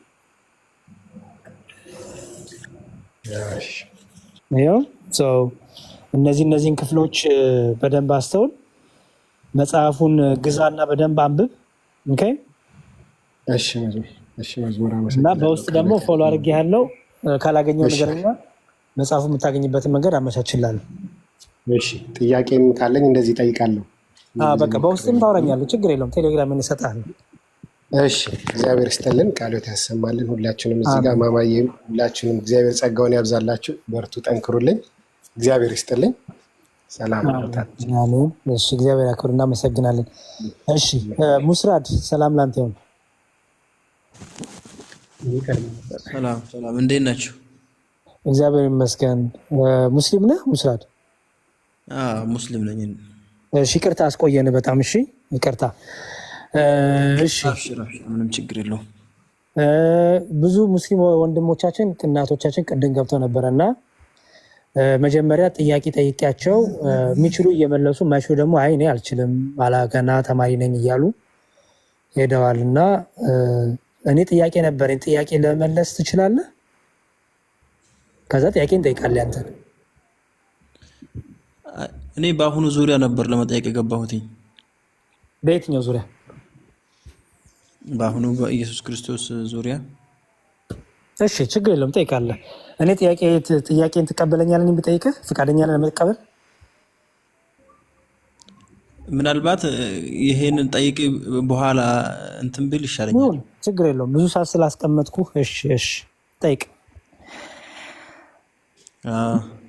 ኦኬ፣ መጽሐፍ ቅዱስ ጥቅስ ስጠኝና ከጥቅሱን ጀምር። ማለት ያው አምላክ አንድ መሆኑ ነው አይደል የምታወቀው? ሙስራዲ እንትን አድርጌ ይኸውልህ፣ አሁን አንተ ሙስሊም ስለሆንክ አሁን የቅድም ወንድማችን ክርስቲያን ስለሆነ ኦልሬዲ መጽሐፉን አማኝ ነው። መጽሐፉን ጠየቀኝ። አሁን አንተ ደግሞ ሙስሊም ነህ። ለምሳሌ አንተን ብጠይቅህ ቁርአን አውጥቼ የቁርአን አንቀጽ አምጥቼ ወይ ደግሞ ሐዲስ ከሆነ ሐዲስ ሰሂህ የሆነ ሐዲስ አምጥቼ እንደዚህ ነው የምጠይቅህ። ምክንያቱም መጽሐፍ ስላለ መጽሐፍ እንትን የሚለው ማለት ነው። ስለዚያች ቀን ኦኬ፣ በጣም ጥሩ። ስለዚያች ቀን ከአብ በቀር ወልድም ይሁን መላእክት አያውቁም በሚለው ጥቅስ ዙሪያ ነው። ይሄንን እስቲ አስረዱኝ። እሺ ማቴዎስ ወንጌል ነው እሱ ያለው። ማቴዎስ ወንጌል ምዕራፍ 24 ላይ ያለው ማለት ነው የምጠይቀኝ አይደል? እሺ እንትኑን አላውቀውም ማለት አንቀጹን ያው እየረዳሁህ ነው፣ ችግር የለውም። ምዕራፍ 24 ላይ ነው ያለው እና ምን ይላል? ይኸው ስለዛች ቀንና ስለዚያ ሰዓት የሚለው እዚህ ታገኘዋለህ። ይኸው ቁጥር 36 ላይ አለልህ። ስለዛች ቀንና ስለዛች ሰዓት ግን ከአባት ብቻ በቀር የሰማይ መላእክትም ቢሆን ልጅም ቢሆን የሚያውቅ የለም ይላል አይደል? ይሄ ነው ጥያቄ። በጣም አሪፍ። ምንድን ነው ይሄን አንብበህ የተረዳኸው? እስኪ አንተ መረዳት ንገረኝ መጀመሪያ። አብ ማነው? ወልድ አባት ነው ይባላል። እኔና አብ አንድ ነን ብሏል አይደለ? እኔና አብ አንድ ነን ካለ እንዴት ከአብ በቀር የሚያውቅ የለም? አብ የሚያውቀው ሁሉን ያውቃል ተብሏል። ለአብ ያለው ሁሉ ለወልድም አለው ተብሏል። ያ ከሆነ እዚህ ጋር ለምንድን ነው ከአብ በቀር ስለዚያች ቀን የሚያውቅ የለም ያለው ማለት ነው? እሺ ሰው ጥያቄ እኮ ምንድነው? ጥያቄ አያውቅም ነው ወልድ ነው አይደለ ሐሳብህ? እሱ አሁን ወልድም ይሁን አያውቅም ከአብ በቀር ብሏል። ወልድም ይሁን መላእክትም አያውቅም ብሏል። ሌላ ቦታ ደግሞ ያው የአብ ያለው ሁሉ እንጨርስ፣ ችግር የለውም እንጨርስ። ምክንያቱም ያንንም በኋላ እናነሳዋለን። አሁን የፈለግኩት ይሄን ክፍል አንብበህ አንተ እንደ አንድ ሙስሊም፣ አንተ ብቻ አይደለም ብዙዎቹ ሙስሊም ይሄን የሚረዱት አንተ ባልከው ነው። አያውቅም ነው አይደል? የመጨረሻውን ቀን እውቀቱ የለውም አብ ነው እንጂ የሚያውቀው ወልድ አያውቅም ነው አይደል ሐሳብህ? በቃ አስረዱኝ ጥቅሱን። ከአብ በቀር ወልድም ይሁን አያውቅም አይደል ያለው እሱ? ስለዚህ እኮ አንተ ይሄን አንብበህ የተረዳኸው ይሄንን ነው እንዳለው ነው የተረዳሁት። አያውቅም ነው የተረዳሁት። ችግር የለውም። እሺ ክፍሉን ሙሉ ለማንበብ ሞክረሃል ሙስራዶ እንደምን? ወይስ እቺን ክፍል ብቻ ያነበብከው? ሙሉን ክፍል ለማንበብ ሞክረሃል? ሙሉን ክፍል ማለት ይሄ ያገኘው ቁጥር 36 ላይ ነው ያለው። ከቁጥር 36 በፊት ያለውን ንባብ አንብበሃል? ከዛ በፊት ያለውን እንትን አላልኩትም። ያውቃል የሚለው ከዛ በፊት ያለው ቆይ ችግር የለውም ሙስራዲ። አሁን እኮ እያገዝኩም ነው እየመለስኩልህም ነው። ካላነበብኩ አላነበብኩም በለኝና ጨርሻ አላነበብኩትም። ይሄንን ያነበብኩት እና ከሱ በፊት ያለው ምንድን ነው የሚለው? በጣም ጥሩ። ይኸውልህ ላሳይህ። አሁን በመጽሐፍ ቅዱስ ባይዘወይ ስታነብ ወደፊት ሙሉ ምዕራፍ ለምሳሌ ምዕራፍ 24 አይደለም? ማቴዎስ ወንጌል ምዕራፍ 24 አይደል? አይተው ከሆነ ከቁጥር 1 እስከ 51 ድረስ አለው ንባብ አለው። አየው። ስለዚህ እያንዳንዷ በመጽሐፍ ቅዱስ በአውዱ ነው የሚፈታው። ሙሉ አውዱን የምታገኘው ኮንቴክስቱን የምታገኘው ሙሉን ስታነበው ነው። ኦኬ እንጂ አንድ ቃል መዘህ ከፈታው ትክክል አትፈታው። ክርስቲያኖች እኛ የምንፈታው መጽሐፋችን እንደዛ ስለሆነ ማለት ነው። ግን ለማንኛውም ላሳይ ሐሳቡን በቃ አስረዱኝ። አሁን እንደዛ ሲል የፈለገበት ምንድን ነው? ላሳይ ወንድሜ። አሁን በደንብ አስተውል። ለሌሎችም እንድትነግራቸው ስለምፈልግ ነው። ምዕራፍ 4 እንዲህ ይላል። ኢየሱስም ከመቅደስ ወጥቶ ሄደ። ከዛ ደቀ መዛሙርቱ ጠየቁት። ምን ብለው ጠየቁት? ይኸው እዚህ ጋር ንገረን፣ መቼ ይሆናል የመምጣትህና የዓለም መጨረሻ ምልክቱስ ምንድን ነው አሉት። ምንድን ነው የጠየቁት ጌታን? የመምጣትህና የዓለም መጨረሻ ምልክቱ ምንድን ነው ብለው ሐዋርያቶቹ ጠየቁት። ይሄ ነው መነሻው። ገባርን? ከኔ ጋር ነህ? እየሰማሁ ነው። ተናገር። በቃ አሁን ጌታ ከአባት ብቻ በቀር ብሎ ሲመልስ ጥያቄ ጠየቀው። ጥያቄ ስለነበር ነው ማለት ነው። እሱ ምንድን ነው? ንገረን የዓለም መጨረሻ መቼ ነው? አንተስ መምጣት እንዴት ነው አሉ ብሎ ጠየቁት። ጌታን ሲጠይቁት አላቅም አላላቸውም። ኦኬ አላቅም እኔ አላላቸውም። ምን ብሎ መለሰላቸው መሰለ? ይኸው ኢየሱስ መልሶ እንዲህ አላቸው፣ ማንም እንዳሳይ ተጠንቀቁ። ብዙዎች እኔ ክርስቶስ ነኝ እያሉ በስም ይመጣሉና ብዙዎችን ያስታሉ። ጦርንም የጦርንም ወሬ ልትሰሙ ዘንድ አላችሁ። ይህ ሊሆን ግድ ነውና ተጠበቁ፣ አትደንግጡ። ዳሩ ግን መጨረሻው ገና ነው። አሁን ዝች ጋር እናያዝና እናውራ። መጨረሻው ለጌታ የትኛውን ቀን ነው?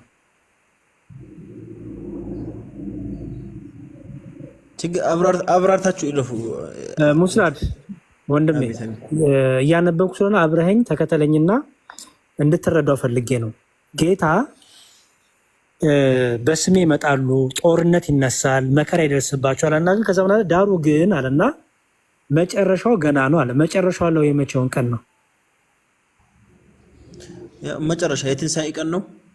ያለ መጨረሻ ጌታ ይመጣበት ቀን ማለት ነው። እሺ መጨረሻው ግን ገና ነው አለ። ገና ነው ያ መጨረሻው ነው፣ ያዝልኝ። መጨረሻው ግን ገና ነው። ቀጠለና ህዝብ በህዝብ ላይ ይነሳል፣ መንግስት በመንግስት ላይ ይነሳል፣ ራብን ቸነፈርም አለና ነገራቸው። ከዚህ በኋላ እነዚህ ሁሉ የምጣር መጀመሪያ ናቸው። ለመከራ አሳልፎ ይሰጧቸዋል፣ ይገድሉማል። ስለ ስሜም በአሕዛብ ሁሉ የተጠላችሁ ትሆናላችሁ። በዚያን ጊዜም ብዙዎች ይሰነካከላሉ፣ እርስ በእርሳቸው አሳልፎ ይሰጣጣሉ፣ እርስ በርሳቸው ይጣላሉ። በዚያን ጊዜ ያለው መቼ ነው? ስለ ትንሣኤ ነው።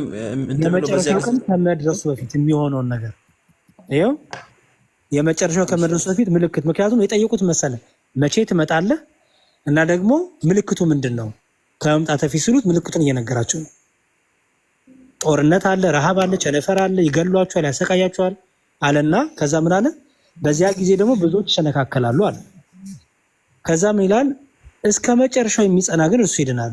ለአሕዛብም ሁሉ ምስክር እንዲሆን ይህ መንግስት ወንጌል በዓለም ሁሉ ይሰበካል። በዚያን ጊዜ መጨረሻው ይመጣል አለ። አሁን ይኸው በዚያን ጊዜ መጨረሻው ይመጣል። መጨረሻው ላይ ያለ መጨረሻ ቀን ነው አይደል? በዚያን ጊዜ ያለው ያንን ቀን ነው አይደል? ያንን ቀን ያውቃሉ ወይስ አያውቁም? በዚያን ጊዜ እያለ እየተናገረ ነው። በዚያን ጊዜ መጨረሻው ይመጣል አላቸው። ያለ መጨረሻ በዚያን ጊዜ ይሆናል አላቸው። ስለዚህ ያንን ቀን እየነገራቸው ነው አይደል? የሚመጣበት የሚከሰትበትን ቀን ያውቃል ማለት ነው። ያ ቀን የሚገኝበት። አዎ ከዛ አያውቅም፣ ወልድም ቢሆን አያውቅም የተባለበትን አሁን እያብራራው እመጣልሃለሁ። ከፍ ብላ አንብባ እኮ ለዛ ነው። ከዛ እንዲህ ይላል እዛው ዝቅ ስትል አሁንም ምን ይላል?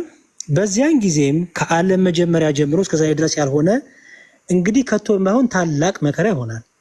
እነዚያ ቀኖች ውስጥ በአጡ ስጋ የለበሰ ሁሉ ባልዳነም ነበር። ነገር ግን እነዚያ ቀኖች ስለተመረጡት ሰዎች ያጥራሉ። በዚያን ጊዜ ማንም እነሆ ክርስቶስ ከዚህ ያለው ከዚህ ያለ ቢላችሁ አትመኑ። ከሐሰተኞች ክርስቶሶችና ሐሰተኛ ነቢያት ይነሳሉ፣ ቢቻላችሁ የተመረጡትን እንኳን እስኪያሱ ድረስ ታላላቅ ምክር ያደርጋሉ። እንግዲህ እነሆ በበረሃ ነው ቢላችሁ አትውጡ፣ እነሆ በፊት ነው ቢላችሁ አትመኑ ይልና አሁን መብረቅ ከምስራቅ ወጥቶ እስከ ምዕራብ እንደሚታይ የሰው ልጅ መምጣትም እንዲህ ይሆናል ይላል። የሰው ልጅ ያለው ማንን ነው? ጌታ የሰው ልጅ ኢየሱስን ነው። እዚህ ጋር የሰው ልጅ ብሎ ጌታ የተናገረው ማንን ነው እኮ? ማንን ነው? ኢየሱስን ነው። ማን ነው? አላውቁም። የሚመጣው ማን ነው? በዓለም መጨረሻ። ምክንያቱም ይኸው የሰው ልጅ መምጣት እንዲሆናል ይመጣል፣ የሰው ልጅ ይመጣል አላቸው። ስለዚህ የሰው ልጅ ካላቸው ስለማን ነው እያወራ ያለው? ኢየሱስን ነው ማለት ነው። ስለ ራሱ ጌታ ራሱን የሰው ልጅ ብሎ ይጠራል። ምክንያቱም ከድንግል ማርያም የተወለደ ስለሆነ የእግዚአብሔር ልጅ አስቀድሞ ኋላም ደግሞ የሰው ልጅ እንለዋለን። ስለዚህ የሰው ልጅ ስለ ራሱ ምን ይላል? የሰው ልጅ መምጣት እንዲሆናል እመጣለሁ እያለ ነው። አየው። እሺ። ስለዚህ የሚመጣበትን ቀን ሳያውቅ ነው እመጣለሁ ያለው አይደለም። አየው፣ እመጣለሁ አለ።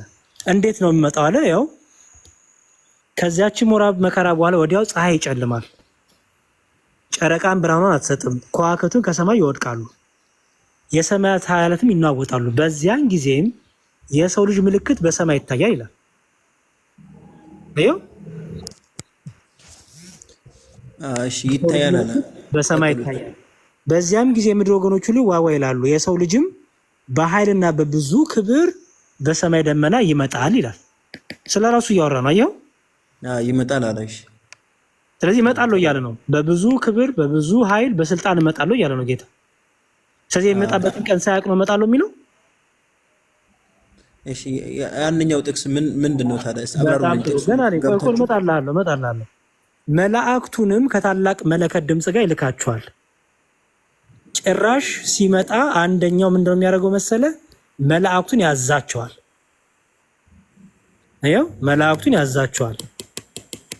ከሰማያት ዳርቻ እስከ ዳርቻው ከአራቱ ነፋሳት ለእርሱ የተመረጡትን ይሰበስባሉ። አየው። ስለዚህ መላእክቱ ሲመጣ መላእክቱ ይልካል፣ መላእክቱን ያዛል፣ መላእክቱ ለእርሱ ይሰበስባሉ። ኦኬ። ለእርሱ የሚሰበስቡት መላእክቱን የሚያዛቸው መቼ ነው? ይሄ ቀኑ? እሺ አሁን ይሄ ጥቅስ ሁሉ እንደሚያውቁ ሙስራድ ያንዴ መቼ ነው ቀኑ? መቼ ነው ቀኑ? መላእክቱን የሚያዛቸው እሱ የሚገለጠው መቼ ነው ቀኑ? የትንሣኤ ቀን ነው። እዛ ጋር ያለበት ይሄ አሁን ዝቅ ብለን ነው። ይኸው አሁን ዝቅ ብለን ከላይ ጀምሮ ጌታ አውቃለሁ የሚመጣበትን ቀን እየነገረን ሰዓቱን እየነገራቸው እንዲሁም በሰማይ ታላቅ በክብርና በስልጣን እመጣለሁ በደመና እመጣለሁ እያለ ታዲያታችን ላይ መጥቶ ስለዛች ቀንና ስለዛች ሰዓት ግን ከአባቶች በቀር የሰማይ መላእክትን ቢሆኑ ልጅም ቢሆን የሚያውቅ የለም ማለቱ አላቅ ማለቱ ነው አይደለም። ምክንያቱም ከላይ ጀምሮ እንደሚያውቅ ነግሮናል። ታዲያ ምን ማለቱ ነው? እሺ እኮ ልመልስልህ እኮ ነው ወንድሜ። ከላይ ጀምሮ ምን እያለ ነው መሰለህ? በደንብ እሺ ከአባት ብቻ በቀር የሰማይ ተረድቻለሁ። አንድ ሰማይ ልመልስልህ ነው ወንድሜ። ክርስቶስ አያውቅም ማለቱ አይደለም። ይኸውልህ ክርስቶስ ከአባት ልጅም ቢሆን አያውቅም ሲል አንደኛ ልጅ የተባለ የሰው ልጅ ነው። የሰው ልጆች ጠቅላላ እኛ የመጨረሻው ቀን መቼ እንደሆነ አናውቅም። ኦኬ ጠቅላላ የሰው ልጆችም ሆኑ መላእክት ይሄን ቀን የሚያውቀው ራሱ ፈጣሪ ስለሆነ ያ ቀን የተወሰነውና የታቀደው በፈጣሪ ስለሆነ የሰው ልጆች አያውቁ። የሰው ልጅም ቢሆን አያውቅም ነው። አየው ልጅ የተባለው እዚህ ጋር ኢየሱስ አይደለም። ቆይ ልመጣልህ እኮ ነው ወንድሜ። ልጅ ሲባል በሁለት እንተረጉማለን። አንደኛ የሰው ልጆች የሰው ልጆችም የእግዚአብሔር ልጆች የሰው ልጆች ይባላሉና ስለዚህ ልጅም ቢሆን አያውቅም ሲል የሰው ልጆችን። ሁለተኛ ደግሞ ያችን ቀን ኢየሱስ ክርስቶስ ያውቃታል። ምክንያቱም እንደሚያውቃት ነግሮናል። ከላይ ግን ገና ምን አላደረገባትም? አልፈረደባትም። ገባ? ያችን ቀን መጥቶ ገና አልፈረደባትም። በእውቀትማ ያውቃታል። ከእሱ የተሰወረ ምንም ነገር ስለሌለ በእውቀት ያውቃታል። ግንስ ቀኗ ላይ በዛች ሰዓት መጥቶ ግን ገና ቀኗን አልገለጣትም። ስለዚህ የሰው ልጅም ቢሆን አያውቅም ምንድነው? ልጅም ቢሆን አያውቅም ሲል ቀኗን ገና አልገለጣትም። በእውቀትማ ማወቅ ያውቃታል። እንደሚያውቃትማ ከላይ ጀምሮ አሳየውክ። ከላይ ጀምሮ የምመጣው እኔ ነኝ እያለ መላእክቱ ልካለሁ እያለ እንዲህ ይላል እያለ ነበር። ከአብ በቀር ብሎ ዝገት ሳይሆን አልመሰለኝ። ከአብ በቀር ልጅም ቢሆን የሚለው ልጅ ወይ ሌላ ሰው ነው ከተባለ ላሳይ ነው። እሱ ሁለት ትርጉም ነው ያለው። ትርጉም እንዳለው ዛታች ይመልስላል። ይኸውልህ ምን ይላል መሰለህ? እንዲህ ይላል ስለዛች ቀንና ስለዛች ሰዓት ከአባቶች በቀር የሰማይ መላእክትን ቢሆኑ ልጅም ቢሆን አያውቅም ማለት ነው። የኖህ ዘመን እንደነበረ የሰው ልጅ መምጣት እንዲሁ ይሆናል። አስተውል። የኖህ ዘመን እንደነበረ የሰው ልጅ መምጣት እንዲህ ይሆናል። በዛች ወራት ከጥፋቱ አንዴ ስማኝ ሙስራድ ፕሊስ። እኔ በጣም ነው የተረዳሁት። ወላሂ አንዴ ቆይ፣ ታች ላይ የሚያብራራው ክፍል ስላለ ነው። ይኸውልህ የሰው ልጅ ያልኩበት ላሳይክ። በዛች ወራት ከጥፋቱ ይሄ እንደሚያውቅ ያሳውቃል ነው ያሉኝ እና ያንኛው ሙስራድ ይህም የሚለው የሰው ልጆችንም እንደሚያሳይ ላሳይክ ነው። ኦኬ። በዚያን ጊዜ ሁለት ሰዎች በእርሻው አሉ። ጌታችሁ ይላል ያው እዚህ ጋር ጌታችሁ በምን ሰዓት እንደሚመጣ አታውቁምና እንግዲህ ንቁ ይላል። ጌታችሁ በምን ሰዓት እንዲመጣ አታውቁምና እንግዲህ ንቁ። ማን ነው እዚህ ጋር አታውቁም ናቸው የሚመስለኝ። ቅድም መላእክትና ልጅ አይደለም የሚለው እዚህ ጋር ደግሞ ጌታችሁ በምን ሰዓት ጌታችሁ የተባለው ማን ነው? እሺ ማን ነው? ኢየሱስ ነው? አብ ነው? እመጣለሁ እያለ ያለው ማን ነው? ኢየሱስ አይደል? እመጣለሁ እያለ ያለው እሺ ኢየሱስ። እሺ እንበለው። እሺ ጌታችሁ በምን ሰዓት እንደሚመጣ አታውቁምና እንግዲህ ንቁ። አታውቁም የተውት እነማን ናቸው? እዚህ ጋር የሚያናግሯቸው ነው። አሁን እኮ እኔ ተረድቼው የሰው ልጆች እንደሚያውቁ ይጠቁማል። ያሁኑ ማለት ነው። አንዴ ቆይ ስማኝ ወንድሜ። ያን ግን እወቁ ይላል። አንድ ይሄን ስማ። ያን ግን እወቁ ባለቤት ከሌሊቱ በየትኛው ክፍል ሌባ እንደሚመጣ ቢያውቅ ኖሮ በነቃ ቤቱንም ሊቆፍር ባልተወም ነበር። ስለዚህ እናንተ ደግሞ ተዘጋጅታችሁ ኑሩ፣ የሰው ልጅ በማታስቡበት ሰዓት ይመጣልና ይላል። አሁን ባለቤት ከሌሊቱ በየትኛው ክፍል ሌባ እንደሚመጣ ቢያውቅ ኖሮ በነቃ ቤቱን ሊቆፍር ባልተወም ነበር ይላል። አሁን የምጠይቅ አንተ ቤት ሌባ ሲመጣ ለአንተ ነግሮህ ነው የሚመጣው ለምሳሌ ሌባ ከመጣ ቤትክ ለአንተ ተዘጋጅ እመጣለሁ ብሎ ነው የሚመጣው።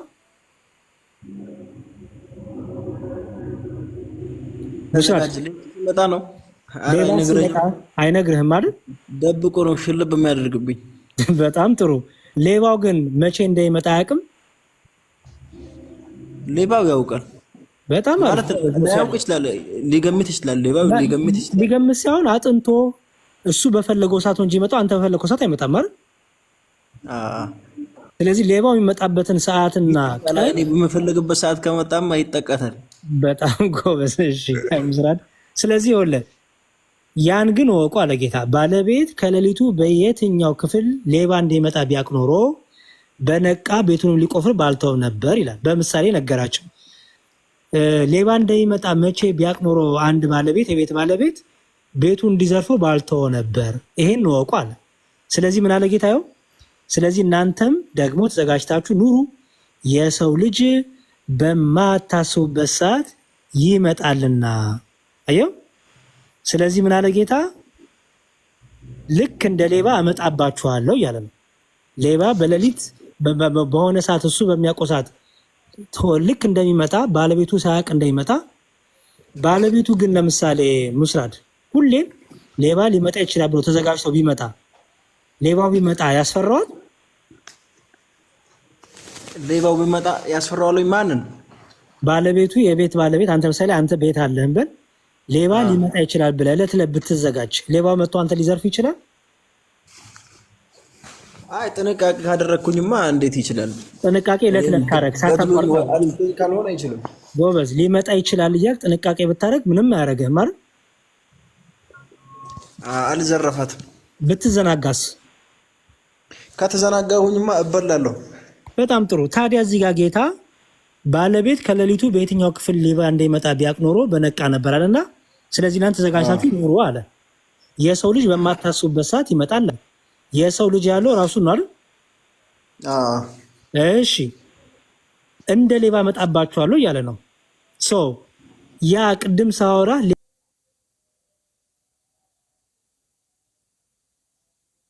ሌባው የሚመጣበትን ሰዓትና ቀን ያውቀዋል አልከኝ። ጌታ ምን እያለ ነው እዚህ ጋር? እመጣለሁ ተዘጋጅታችሁ ጠብቁኝ እያለ ነው። ስለዚህ ከላይ ቅድም ብዬ ነበረ የልጅም ቢሆን አቅም የሚለው ሁለት ፍቺ አለው ማለት አየው። አንደኛው ፍቺ የሰው ልጅ ጠቅላላ ይሄው እዚህ ጋር ተዘጋጁ ተባለን እኛ። አየው። እሺ አሁን እኮ ያ ሆኖ ሁሉ እንትን በጣም እኮ ገብቶኛል። በቃ ይሄ ሁሉ እንደሚመጣ ስለሚያውቁ ነው ያሉኝ። ስለሚያውቅ ነው። አያውቅም ሲል ምን ማለት እንደሆነም እየፈታውልክ ነው። ምክንያቱም አላውቅም ማለቱ ምን ማለቱ ነው? በቃ ለምሳሌ አንድ ክፍል ላንብብልህ እስቲ። ለምሳሌ እዚህ አንደኛ ቆሮንቶስ ላይ ሚላ መሰለ ሁለተኛ ቆሮንቶስ 5:21 ላይ እንዲህ ይላል። ይሄን አንብበት ፈታልኛል። ሁለተኛ ቆሮንቶስ 5 ምክንያቱም መጽሐፍ ቅዱሱ ፍቹን እኛ ነን ፍቹን የምናውቀው አይደል? የምናምነው። ስለዚህ አንተ እንደ ሙስሊም ልታነበው ትችላለህ። አንተ ፈለቀው ልትተረጉመው፣ ግን እኛ ማወቅ የሚለውን የምንተረጉምበት ፍቺ አለ። ለምሳሌ ይሄኛው እኛ በእርሱ ሆነን የእግዚአብሔር ጽድቅ እንድንሆን ኃጢአት ያላወቀውን እርሱን ይላል። ኃጢአት ምን ያለውን ነው የሚለው? ያላወቀውን አይደል የሚለው አይደል? ኃጢአት ያላወቀው ይላል። እሺ ኃጢአት ያላወቀም ክርስቶስ ሲባል ምን ማለት ነው? ንገረኝ። ክርስቶስን ኃጢአት ያላወቀው ክርስቶስ ኃጢአትን አያውቅም ሲባል ምን ማለት ነው? ንገረኝ። እኔ እንጃ እንግዲህ ስለ መጽሐፋችሁ አስረዱኝ ምን ማለት እንደሆነ። አይ ለምሳሌ ያንኛው ከዚህ ጋር እንደሚገናኝ አስረዱኝ። ላሳይ እኮ ነው። ኃጢአትን አያውቅም ሲባል ምን ማለት ነው? አሁን እንደ ራስ አደረዳድ ከሆነ ኃጢአትን አያውቅም ማለት አልሰራም ማለት ነው ወይ? የማይሰራ ነው ማለት። በጣም ጎበዝ። ኃጢአትን አልሰራትም እንጂ በእውቀት ሳያውቃትም አይደለም ኃጢአቱን አያውቀው የሚባለው እንጂ እሱ እኮ ኃጢአትን አያውቅም ነው ያለው ወይስ ኃጢአቱ እሱን አያውቅም ነው ያለው? ነው የጠየቅኩ። ኃጢአትን ያላወቀው ነው የሚለው አይደለ? ኃጢአትን ያላወቀው ማለት ምንድነው? ስለ ኃጢአትን ያልሰራ ማለት አልከኝ አይደል? እሺ እዚህ ጋርስ ምን ማለት ነው? ማወቅ ሳያውቀው በእውቀት አያውቀው። ኃጢአት ምን እንደሆነ ጌታ አያውቅም? በእውቀት ያውቀዋል። ግን በምን አንዴ ስማኝ ቆይ መስራት ግን በምን ዳጋስ ምን ይባላል ማለት በምን አልገለጠውም ማለት በመስራት አይደል? ኃጢአትን ያላወቀውን ሲባል በመስራት ኃጢአትን አልሰራም ማለት ነው አይደል? ኦኬ ያልገለጠው ምን አልከኝ? ያልገለጠው ለማለት ነው ከአብ በቀር መላእክትም ይሁን አሁን ወልድ መጣልኝ አያውቁም ማለት ነው። ስል እኛ አሁን አይገልጥም ነው ማለት የምንፈታው ነው። አሁን የምንፈታው እሱ አሁን መጣልኝ። እኛ ይሄን ክፍል የምንፈታው ልጅም ቢሆን አያውቅም ሲል መሰለን ማወቅ ቀኗን ያውቃታል፣ እለቷን ሰዓቷን ያውቃታል። ግን ገና በምን አልገለጣትም ማለት ነው? በፍርድ አልገለጣትም ነው። በፍርድ ገና አልገለጣትም፣ መጥቶ ገና አልፈረደባትም። ምክንያቱም ቅድም ኃጢአት ያላወቀውን ስል ምንድን ነው ስለ በእውቀትማ ያውቃታል፣ ግን ኃጢአትን ግን አልሰራትም ብላ ይፈታልኝ። ልክ እንደዚህ ሁሉ እዚህ ጋር ወልድም ቢሆን ልጅም ቢሆን አያውቅም ሲል በእውቀት ያውቃታል፣ ማወቅ ቀኗን ሰዓቷን፣ ምክንያቱም ከላይ እንደሚያውቃት ነግሮናል። ታዲያ ምንድን ነው በፍርድ በመፍረድ ያችን ቀን ገና አልገለጣትም እያለ ነው። ከአብ በቀር አብስ ገልጧታል። ከአብ በቀር ማለት አልገለጣትም ከተባለ ከአብ በቀር ያችን ቀን የሚፈርድባት ወልድም መላእክት ሳይገልጧታል። መላእክትማ መላእክት ናቸው እነሱ ለነሱ ምን አገባቸው? መላእክትማ እነሱ ፍጡር እኮ ናቸው እኮ መላእክት። እሺ ፍጡር ናቸው። ከአብ በቀር አያውቅም፣ እሱ አይገልጥም ማለት ነው። እሺ አብማ ይገልጣል ማለት ነው። በጣም ጥሩ። ይኸውልህ አብ ያችን ቀን አብም ወልድም ያውቋታል ቀኗ መቼ እንደሆነች። ግን መጥቶ ግን የሚፈርድባት መቼ ነው? ማን ነው የሚፈርደው? ወልድ አይደል የሚመጣው? ክርስቶስ ያቱ መጣለው፣ መላእክትን ልካለው፣ በደመና ገለጣለው፣ በሰማይ ገለጣለው ያለው ክርስቶስ አይደል? እሺ። ስለዚህ የሚገለው አብም ያውቃታል፣ ወልድም ያውቃታል። መጥቶ ግን የሚፈርድባት ማን ነው? ወልድ ነው። ወልድ ደግሞ ገና መጥቶ አልፈርድባት። ስለዚህ ምን አለን እኛ? ተዘጋጅታችሁ ጠብቁ፣ ልክ እንደ ሌባ መጣባችኋለሁ አለን ማለት ነው።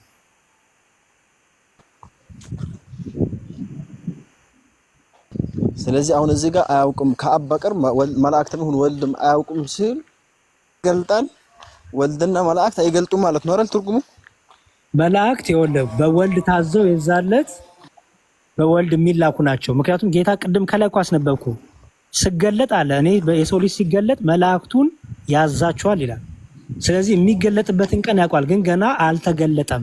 የፍርድ ቀን ገና አልሆነችም ነው ባጭሩ።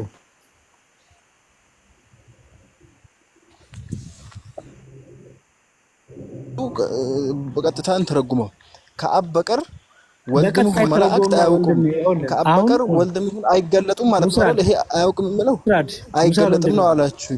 ይኸውልህ መጽሐፍ ቅዱስ ነው የጠየቀን። እኛ ክርስቲያኖች እንዴት ነው የምትረዱት መጽሐፋችሁን በለን። አንተ እንደፈለግ ተርጉመው። አንተ እንደ ሙስሊም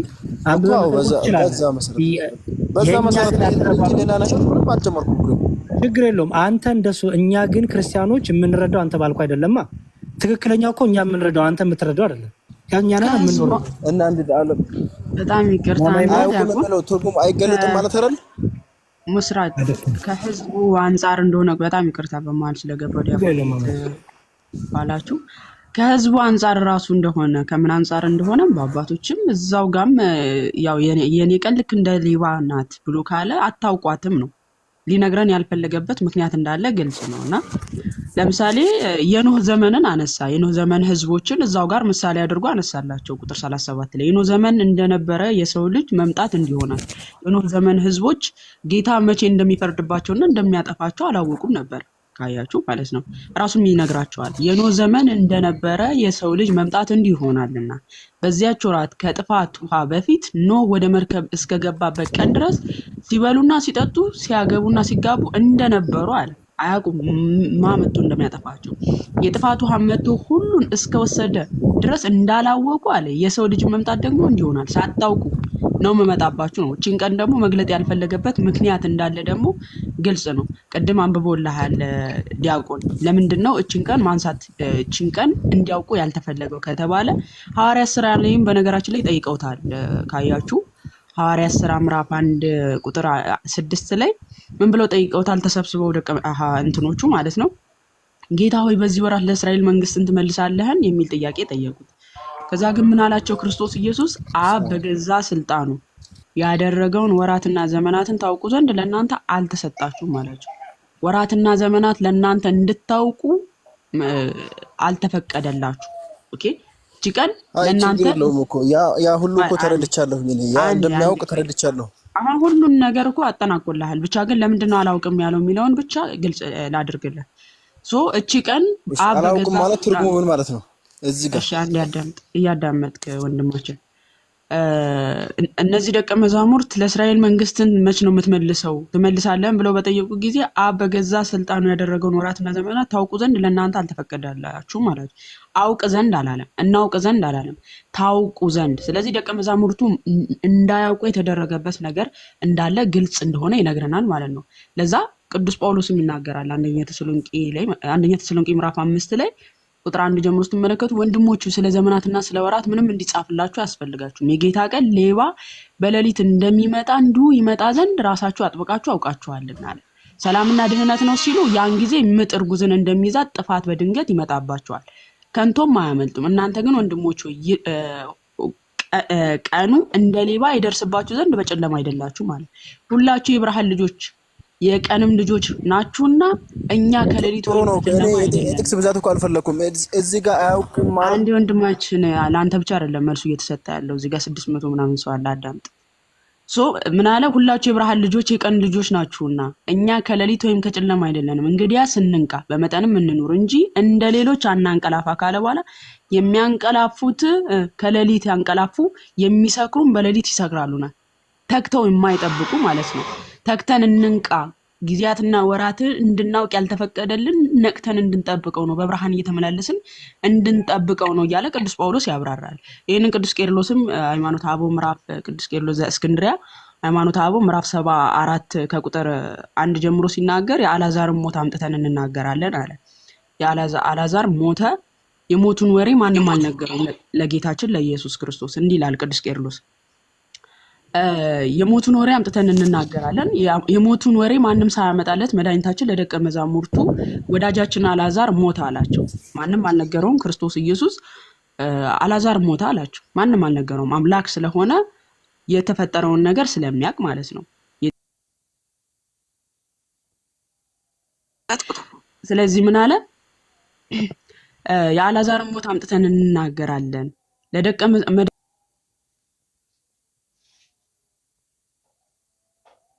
መዛሙርቱ ጋር ለማስተማር ጥቂት ቢዘገይ ቀድሞ ወደ ተናገረበትን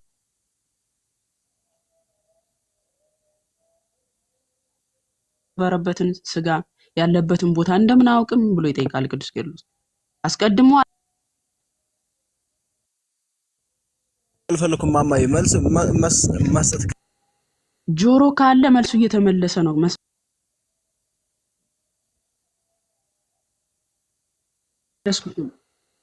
ሚውት ማደርገው ባይዘው ለአንተ ብቻ ተጨንቀን መልስ እየዋሸን እንዳልሆነ ለአንተ ብቻ ተጨንቀን አይደለም እዚህ ጋር መልስ የምንሰጠው። ወረድክ መውረድ ትችላለህ።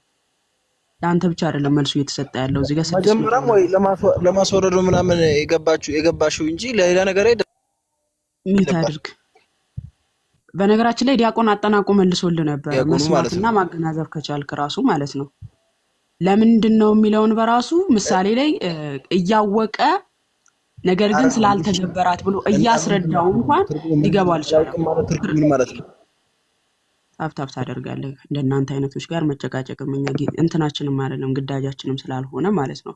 ሰው ቅዱስ ቄርሎስ ምን ይላል? ከዚህ በኋላ ከደቀ መዛሙርቱ ጋር ለማስተማር ጥቂት ቢዘገይ ቀድሞ ወደ ተናገርነው ቦታ በደረሰ ጊዜ ወዴት ቀበራችሁት ብሎ ጠየቃቸው። ሞቱን የሚያውቅ የተቀበረበት ስጋ ያለበትን ቦታ እንደምን አያውቅም ይጠይቅና እርሱስ ሁሉን ያውቃል፣ ያን አያውቅም ይሄን ያውቃል አይባልም፣ እርሱ ሁሉን የሚያውቅ ነውና ይልና ቀድሞ አዳም ወዴት አለ እንዳለ ዛሬም እንደዚሁ ወዴት ቀበራችሁት አለ። የማያውቅ ሆኖ አይደለም እኛም እርሱ አያውቅም አንልም። አዳም ወዴት አለ አልዓዛርን ወዴት ቀበራችሁት እንዳለ በዚሁ አንጻር አለ ያቺን ሰዓት እንደማያውቃት አድርጎ ተናገረ። ለምን ሲል? ለሰው በጎ ጥቅም ሲል። ለሰው በጎ ጥቅም ሲል ማለት ቅዱስ ጳውሎስ እንዳብራራው በብርሃን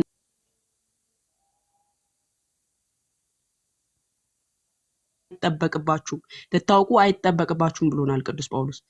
ኦኬ በብርሃኑ እንመላለስ ዘንድ። ጌታ መቼ ነው የሚመጣው?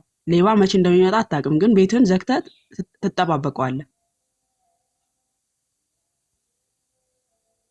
እየተመላለስክ ነገ ይሆን ዛሬ ይሆን የሚመጣው ብለህ በብርሃኑ እየተመላለስክ ተጠብቀው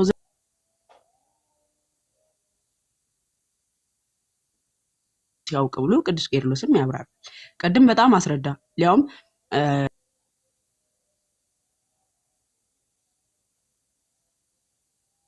ኃጢአትን ያላወቀው አለው ቅዱስ ጳውሎስ። በእውቀት ደረጃ ኃጢአት ምን እንደሆነ ያውቀዋል ኢየሱስ ክርስቶስ፣ በግብር ግን አልሰራውም ኃጢአትን። ልክ እንደዚሁ ደግሞ ዘፍጥረት ላይም አዳም ሚስቱ ሔዋንን አወቃት አለ። አዳም ሚስቱን በፊት አያውቃትም ነበር? ያውቃታል፣ ግን በግብር ደረጃ አልደረሰባትም፣ አያውቃትም ነበር። ስለዚህ እቺ ቀን በአብ ልብ ታስባ ያለች ነች፣ በወልድ የምትተገበር ነች። ስለዚህ ስላልተተገበረች ለሰዎች መልካም ሐሳብ ሲል አላውቅም ብሎ ተናገረ። ከአባቶች ትምህርት ከመጽሐፍ ቅዱስ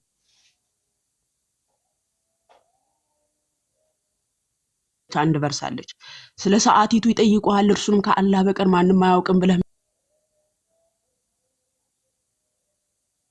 ማስቀመጥ ነው። እሱ ያንተ ተረት ነው እንጂ የኛ ትምህርት አይደለም። ሰው መልስ ከተመለሰለት በነገራችን ላይ ጭቅጭቅ እንዲጨቃጨቅ አታድርጉት፣ እታች አውርዱት። በቃ ተመልሶለታል። የክርስትናችን መረዳት ይሄ ነው። መጽሐፍ ቅዱሳችን የአባቶቻችን ትምህርት ይሄ ነው። ከዛ ውጪ ኢነርጂያችን የሚጨርስበት ምንም አይነት ምክንያት የለም።